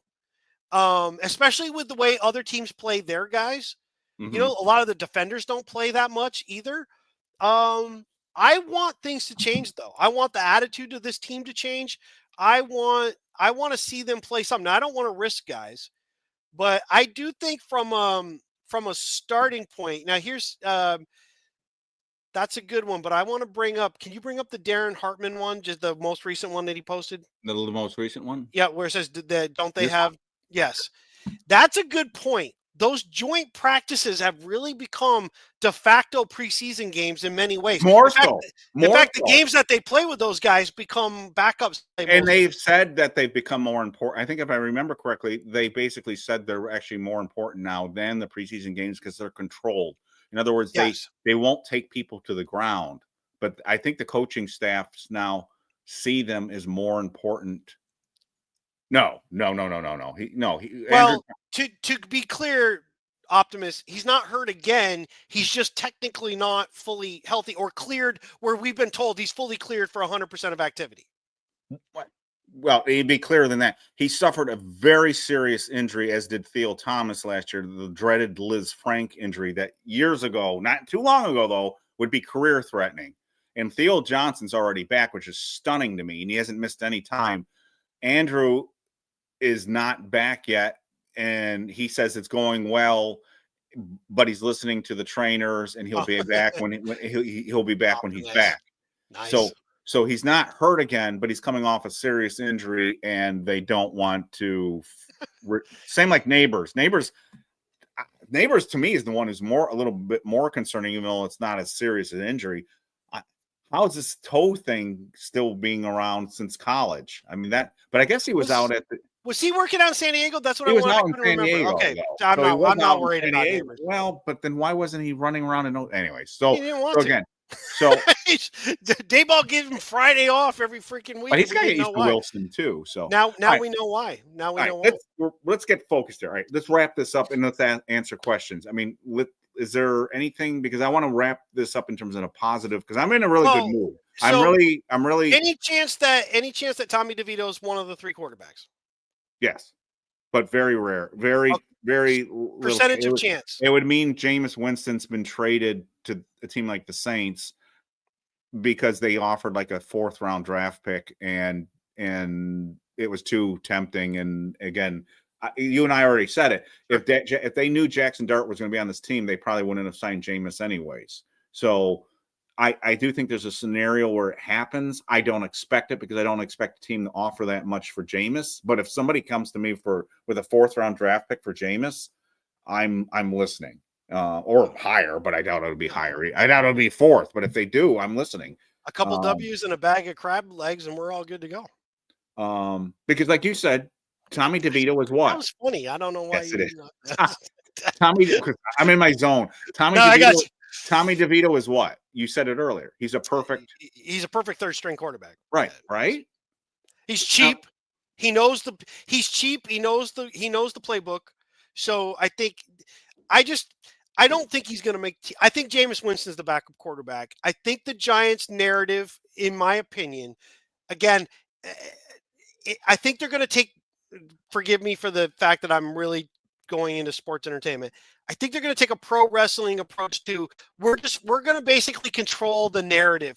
We know we're going to get him out there, but we want you to not know that right away. So he's the 3rd-string guy. They're going to hide some of the stuff that he does. I don't know that we're going to see him do a ton in games. The joint practices, on the other hand, I think Dart's going to get a lot of playing time, and we're going to hear whispers. Man, he's looked really good. I just think the Giants are going to want to attempt because they want to keep one. I don't give a shit what they say about they didn't care about the fans flying banners over the stadium. They absolutely did. They absolutely cared when you made the clown thing a couple of years ago. I didn't do it. My daughter did that. Well, you shared it on your unbelievably popular site, BBI, BigBlueInteractive.com. I didn't do it. Blame my daughter. But the fact of the matter is they knew it. They saw it. They were aware of it. Don't remember Joe Judge the next day said I'm not, or the following week it said I'm no clown. Oh yeah, no, you didn't. By the way, Doth thinks you protest too much. If the crowd is chanting, we Dart, you're screwed. At least if he's 3rd string, you can yell for him all you want. They know he's not coming in the game because he can't play unless people get hurt. I think the Giants are going to kind of go that route unless he just looks crazy good in the preseason. I'm not convinced that Jaxson Dart's not the 2nd-team quarterback. I think that's the remains to be determined. I don't mean this. This is going to sound really what's the word I'm looking for? This is going to sound demeaning. I don't mean it that way. Sure. I wonder if Jameis Winston's role at this point is court jester. That he's that guy to keep everybody loose and there's a value to that. Sure. And he can play. Look, he can play. You want to talk about touchdown passes? He threw like 40 touchdown passes, and he also threw like 40 interceptions. Yeah. Or was it 30? It was 30 and 30. Was that what it was? Anyways, he can play, and again, he can throw deep. But it stuns me that Jaxson Dart has already gotten a few first-team reps and has gotten most of the 2nd-team reps. And to me, that, again, it could be a developmental thing, but I'm convinced Brian Daboll loves – do we still have that? Brian Daboll still loves Jaxson Dart. I think that's his guy. I think he's the one who – I mean, I watch Brian. Can you pull off the Optimus's quote for a second? Do you have that? Sure. Okay. Good job, Joseph. Yeah. I mean, that's his guy. He wanted. That's not even the big one that does. I know. It's but the phone conversation going. I'm like, holy shit! You just drafted the guy. I'm like, you haven't even gone on a first date. You literally got him to approve. They had to pull that down fast too. Remember that video disappeared right away too. So I'm not convinced Jaxson isn't the 2nd-team quarterback. I'm not predicting it. We'll see. But I don't think it's a given that Jameis is the backup quarterback on this team. Well, Winston is a threat to throw a touchdown pass on any play. Yeah. You just don't know which end zone it's going to end up in. We need sound effects. Our old system has. Oh man, we had that one. This just works so much better though. All right. Let's wrap this up. Questions? Do we have any really? Did we miss anything? Because I want. You know what? I do want to throw one thing out there, and I told you I wasn't going to do it, but I can't help myself just a little bit. Pay attention in the next couple of days on BBI. Oh, don't do this yet. I am going to do it because the reason I am is because I got another thing in my email just a little while ago. I try not to. I don't know if you noticed. I looked No, earlier yeah, and I had this big smile. You're gonna jinx it. You know, I Howard will. Cross still hasn't come on the show, and you announced we're getting Howard Cross. Yeah, but you know what? He did get back to me again, and you know what? I was busy, so sorry. You stood us up. I'll get back to you when I'm No, ready. don't say that. I love Howard. I do love Howard, but I was legitimate. Listen, you know I've been busy. Yeah. With a lot of shit. By the way, some of you reached out to me. I really appreciate it. We're gonna have a guy on that we absolutely love, that you guys love. I know We've already mentioned him on the show. his name has been mentioned. I'm just gonna lock in the date tomorrow on when it's gonna be. It's gonna be a lot of fun. It's gonna be current, but it is going to be a blast down the path of memory lane. Current? And we're going to have a lot of, well, we're going to talk some current stuff. Okay. Now, we already had Leonard Marshall on Opt, and we'll definitely have him again. Now, think bigger. But anyway. Wait, before we get there. There you go. Jeff, how you doing? Jeff's one of my buddies. Nice. Okay. Stop being negative. No negativity. The offensive line is better than people give it Who's credit the undersized for. Read my offensive line preview, Jeff. What? Who's the undersized journeyman offensive line? Yeah, I think he's saying all of them. Oh, they all are. All are. So I'm saying let's have some positive thoughts here. Real quick, then we agree. Oh no, bigger than Leonard. No. This is not size. Oh, maybe somebody might have already said it in the chat. I'm just gonna say Now we're talking undersized. No, not a current giant. And that is not, no. This is somebody very high on the all-time list. I'll just say that it's already been said in chat. I'm just gonna leave it at that. Oh, you just gave it away then? Why? There's other names that have been mentioned. Yeah. It's John Michael Schmitz. Everyone tune in. We got John Michael Schmitz coming on. This has nothing to do with anything. I just think it's, to this day, I still think, first off, yes, I'm a little, I can be arrogant about, I think I'm funny from time to time. So I'm going to admit that right away. My wife will say, you think you're the funniest person around, but then she'll laugh her ass off when I say something funny. I was at a Giants-Patriots preseason game. So when John Michael Schmidt's name comes up, I always think of this one particular thing.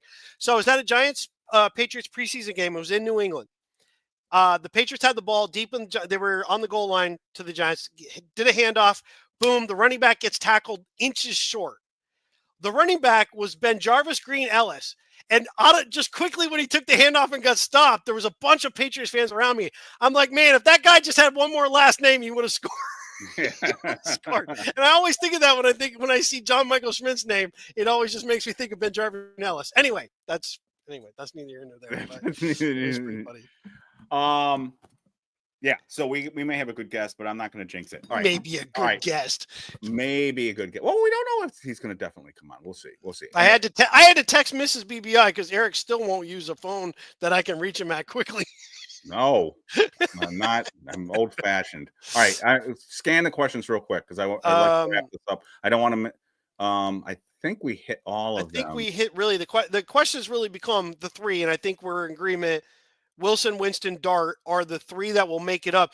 Do you think that automatically Tommy DeVito will end up on the practice squad? I got to assume the answer is yes. Minus another team swooping them up. Unless some other team is interested in him. And remember that he may say, you know what, I'd want to be on a practice squad of even another team because I've been here and there's no path for me here. And I'm going to try someplace else. So, well, Hudson, we don't know because on the surface it looks like that's a curious signing. But what stood out to me, again, if you haven't seen it, read the offensive line preview that I just wrote with the quotes from the offensive line coach on Hudson, and they seem pretty excited about him. So we'll see. Right. He was a developmental guy, and I did remember reading one free agent preview from somebody who's pretty good. I can't remember who it was. It was one of the known analysts out there, and his lesser known free agency said Hudson was on his list of guys to watch. The problem is there's a dearth of offensive linemen in the league, even starters. So to find somebody who can be a backup quality backup in this league can be challenging, because if you're a quality backup, you are going to start for most teams because there's so many bad offensive lines in this. And I just brought it up in the last episode that we did too. I mean, look what Philadelphia did to KC's offensive line in the Super Bowl. It was a joke. They rushed 4. That's why that game was so one-sided. Philly is really talented all over their defense, but they only had to rush 4 in that game. I didn't watch the Super Bowl after like the first quarter because you could see, and I can't stand the Eagles. You could see how it was going. I was like, I'm not watching this crap. And plus, how many times can you see what's her face in the stands? Taylor Swift. I can't. Anyways. So on that note, John, what do you think? How should we wrap this up? I think we've got a pretty good idea of who the quarter. I think the battle, what we want to. 3 questions we want to see, right? Who's going to start some of these preseason games? Do the Giants take a different approach than they had the last couple of years? Mm-hmm. I suspect that they do. I suspect that we see with the first preseason game last year was Detroit, correct? Then it was Houston. Then it was Houston, because Houston was the Jones game. And then we played the Jets. So Jones really only played the Houston game. He didn't play Detroit. That was where, that's exactly it, because that was where Drew Lock got hurt, and that really kind of set us back going into the season. So, yes. So we played Detroit, and then we went to Houston. Then we played the Jets to finish the preseason out. I think the first preseason game, which I believe is a 1 o'clock game against Buffalo, I think we're actually going to see Russell Wilson play. I don't think it's going to be much, but if we don't, I think it's Jameis Winston first. Then I think it's Jaxson Dart. I think the Giants are going to be very careful about having Dart look too good or too bad at any point in time early, because you're trying to establish Russell Wilson is your starter. I think how that shakes out, what we'll hear though is in the practices, if Jaxson Dart is taking a lot of the 2s, then I think Jameis Winston's time with the team is numbered by days, not necessarily But games. what if Jaxson Dart is getting 2s in camp and they're playing him right off the bat in the preseason? Then that means Winston's out of here. That means you can't. There's no reason to keeping him. You might as well trade him, cut him, or trade him, because the cheapest option is Tommy DeVito at third. If you go to the 3rd string quarterback, you're not winning anyway. I want a really cheap option 3rd. I don't want Jameis Winston on a 2-year contract being my 3rd string quarterback. I think it's going to be fascinating. So my final comments on this again, and thank you all if you've stayed with us this long. Yeah, appreciate it. And John and I get wordy. I apologize, but we're having fun too. This is fun. We're a week from training camp. This is exciting stuff. I'm fired up because I get excited about this stuff, and it's now again we're not shackled to a corpse anymore. See, came full circle. I think this is fascinating how they're going to handle this. I think this is absolutely fascinating. I think Russell Wilson has looked better than expected this spring. It doesn't mean a ton, but it means something. I think the team is starting to see him as the guy. And I think this team is more confident than they've been in years. You can hear it in their voices when they're interviewed. I think the defensive players if you haven't seen it, go watch Brian Burns' interview with John Schmelk that was posted today. This is a confident group, and it's not just him. It's across the board. This defense thinks they can get after it. We have to see if Tay Banks can hold on that corner spot, but the rest of the defense is loaded. And the offensive linemen, they think they're better than they're getting credit for. And we've got Malik. I mean, everything that happened in the spring, that was without Malik Neighbors. Malik Neighbors didn't even take a snap. So I think this team is capable. If I just wish we didn't have the schedule that we had. The schedule's a bitch. It's a real bitch. We got to win a couple of games early that we're not supposed to stay in this. But if we can, I suspect Russell Wilson's going to be the quarterback longer than I originally thought. And Jaxson Dart may have to wait till next year or late in the year, but we'll see. And of course, injury plays into this. Jameis Winston to me is fun. I kind of want him on the team, but I don't know what his role is on this team if he's the third quarterback. And Jeff posted earlier that no one wants him. We've already that means anything, but we've had New Orleans Saints players already lobby in public that the team should trade for Jameis Winston and get him back there. So that doesn't mean anything, but there are people that are players in the league that think enough of Jameis that they want him on their team. So if somebody goes down like if somebody loses a quarterback, Jameis might have some value for somebody. So I wouldn't completely discount it. But one of the reasons I'm saying I wouldn't get rid of him is it would have to be a significant draft pick. And to me, significant is third or fourth round for him. If they're offering a sixth round for him, his value as a, as I said, court jester earlier, is probably would be helpful for the development of Jaxson Dart, just to keep everybody relaxed and calm. That's Trainmaster with a good question. We really did not actually touch on this, and I'm going to say. Oh, I thought about this, and I'm going to say because we did the poor 4-1 when we had the New York Rush guys on with us, and that came up. In fact, they brought up the potential that Russell Wilson could be here for more than a year. I would say there's almost less than 20% chance that Russell Wilson is re-signed beyond this season. Russell Wilson essentially is using the Giants to springboard further. You can kind of tell that that's really the case because Jameis Winston's on a 2-year deal. Russell Wilson's on a 1-year deal. I think Russell Wilson would like nothing better than to have the Giants this to happen because I think he loves New York. I think his wife. But I don't think the Giants want that to happen. If that happens, then there's something wrong with Jaxson Dart in my mind. And correct. They've seen something in practice. But Trainmaster, I've thought about this. Remember, John Mara tends to fall in love with people if things go even a little bit well. Why are we in this situation in the first place? Because God damn it, they overvalued the Minnesota Vikings game. They didn't pay attention to the Philadelphia Eagles game the following week where they got slaughtered. But they paid attention to the Minnesota Vikings game, and we're in this mess. And I still think to this day, because of what was said in Hard Knocks when Joe Shane said, I'm paraphrasing, we're going to get rid of Saquon Barkley, and we're going to see what. Well, you don't pay a running back $12 million when you're paying a quarterback $40 million. Yes, and to me that said, we're going to see what we have in once and for all. We're going to see what we have in Daniel Jones. And given what they said and have done, including the pursuit of Stafford and everything else, in the back of my mind, and a lot of people are going to say, conspiracy theory, bullshit.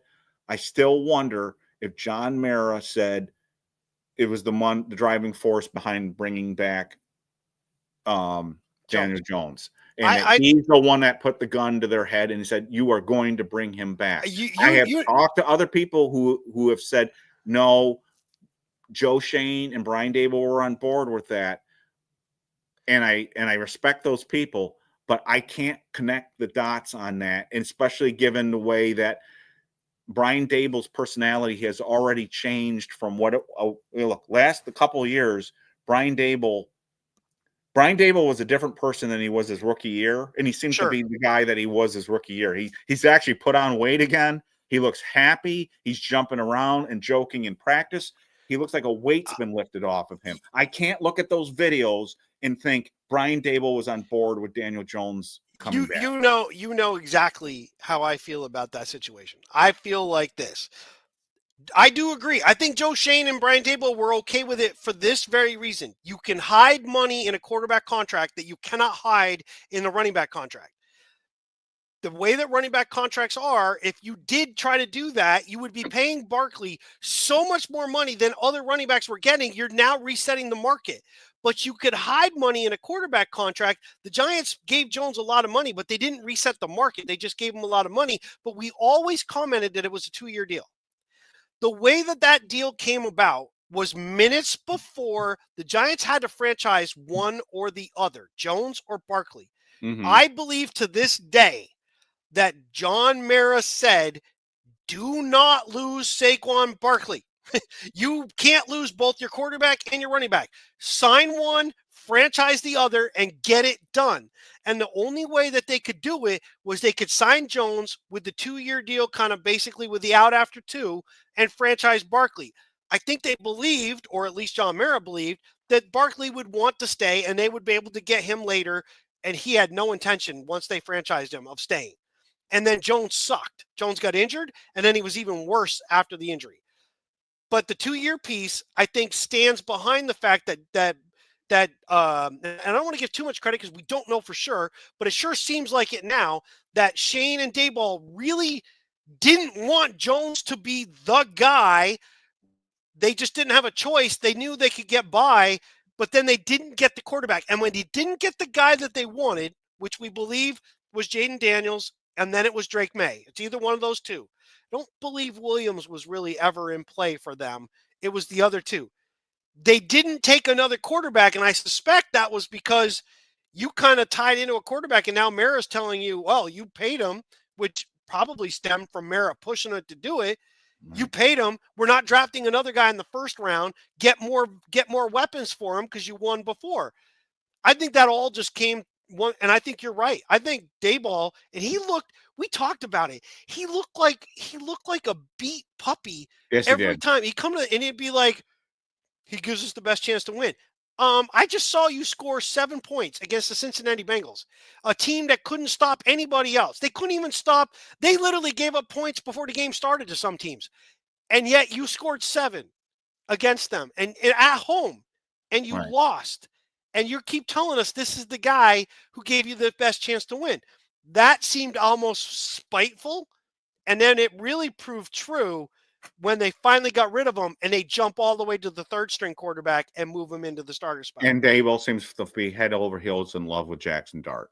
Yes. And it's not just the one that you said is the most telling, but there are tons of other clips where he just looks in the draft room. It's not just even the clip that I played, but he's just, after they draft him, he's just thrilled. He's thrilled to have him. He's got his guy, for better or for worse. And the last thing on that is, I can't get past this thought in my head that Joe Shane was almost trying to rub Mara's face in it. Like, you want him? You're going to see what happened. I don't think this is what happened, but I can't get past it. You want to see what this team looks like when the guy is Daniel Jones and now Saquon's not on this team. I know that he wanted him back, but look, this is what the quarterback is that you're so attached to. So, so real quick, I know this is totally going against the conversation. Yeah, we hit the 2 hour mark. And we're going to stop it real quick, but I'm just curious because we're having a pretty good discussion and people are still commenting. Do you wonder, or would you, let me start over. I'm going to make the statement and tell me whether or not you think there's some validity to the statement. Do you think that Joe Shane actually ended up surviving last year a little bit more securely than Dayball did because Joe Shane's draft, and specifically Tyrone Tracy, producing the way that he did with minimal amount of starts and carries. He wasn't a full-time guy from day one. The way that he was able to produce behind a very average offensive line and a poor quarterback proved the fact that if you give me even decent talent, running backs, we can find a running back and they will get us points. That showed that it wasn't just Barkley and everything else just sucks so bad. Shane still found a running back that produced. Which a lot of teams do. And it really was just your quarterback was the problem. Barkley was not going to win the Giants season last year, nor was he going to be the reason that they lost. He was the same as he always been. He'll put up some stats. He'll get injured here and there, but it's not going to matter. It's not going to move the win-loss needle. I think Tyrone Tracy's ability to show that he could play as a 5th-round draft pick proved Shane's point that we don't have to spend a shit ton on a running back. We need a good quarterback. Do you agree? There, as you were talking, there's like 10 different things popping in my mind. We could spend a whole show on this. It's after the season, John Mara comes out and he specifically criticizes the defense, and it's driving him crazy that they can't stop the run. Where was John Mara's outrage that the offense scored 14 or 15 points a game the last 2 years? It's like you would think his first thing would be like, right. But again, and I'm not saying the defense didn't deserve criticism, but my goodness, your head coach is an offensive coach. So part of me thinks, John, that you might be onto something, but part of it says, again, if I'm putting on my conspiracy hat, if John Mara had a role in bringing back Daniel Jones, maybe he feels guilty that he forced Joe Shane to do something they didn't really want to do in the first place. So that's one of the reasons why they're both back, is because they tried to tell him this was going to happen, and he wasn't listening. I think the reason Joe Shane's back more than anything else, I think Mara was honest in this, is that they have put in place a whole new system and process and people and the technology. They moved from Gettleman's. Everyone like jokes about it. What's a computer? It's No, I got my computer guys, and they've got the whole new. They did make a lot of personnel changes in the scouting department, and I think he doesn't rightfully. I can understand this. I'm not saying it's. We'll ultimately have to see if it's the right move or not, but you can understand why you change. It's like if you changed everything in your house, like you redid your house.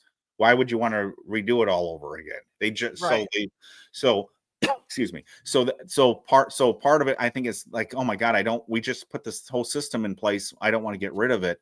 And if I were going to get rid of anybody, it's going to be Brian Daboll. But we could spend a whole whole show on John Mara and try to figure out what the motivation of all of this stuff is. I mean, his defensive reactions to his family members being in the hierarchy of the organization, which are clearly there. When he's asked about it, he gets pissed off and he gets defensive.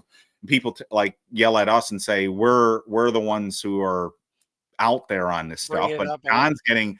I mean, anyways, that's a whole other conversation. Since I know the fact that Giants do peruse different podcasts, and I do know that they know that we exist.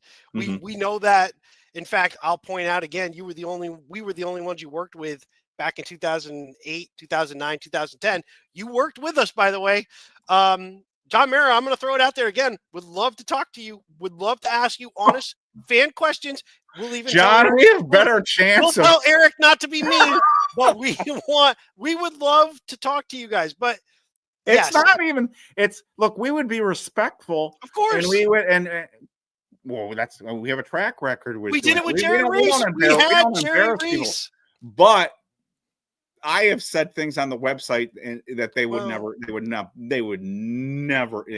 But I think don't tell them that. Don't tell them that they won't come on. I think it's a mistake on their part, and I've said this. No, I agree. I think if they want to change the perception of ownership and perception of the way the organizations run, it's not even necessarily us. They need to go on podcasts, the Bobby Skinners of the world. No, it's us. Our friend, screw that. No, seriously. We got our great friends at Giants Rush. I mean, I agree. Rush. No. But you know what? I'm not lessening us. I put this out there earlier because you mentioned something to me, and I'm not going to bring it up to other people what you mentioned to me. Right. This was in your email to me earlier, and then I posted something later.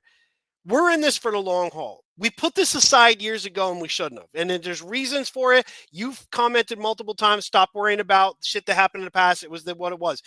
I regret it to this day that we didn't continue it because we were on to something before there was YouTube was whatever. We did Blog Talk Radio. Right. We had Pat Hanlon worked with us. Right. We had Giants players lined up. We had the media people each week. We had media people, by the way, from other teams. We had I'm trying to we'll do that. Mary Kay Abbott from Cleveland, covered the Cleveland Browns. We had her on before the Giants played the Browns in a game. We did so much. We did draft stuff. Corey Chavis, a former player, had his own draft thing. He was on. Of course, we had Colin Lindsay. We did all this stuff. Again, I'm not. Sound like a commercial now, John. It doesn't matter. My point is, we're not freaking going anywhere. We're going to keep making this better and better and better. We're putting time in it. And it's not like I don't have a day job and other shit that takes up my time. This is important to me, and I like it. Giants, use your head.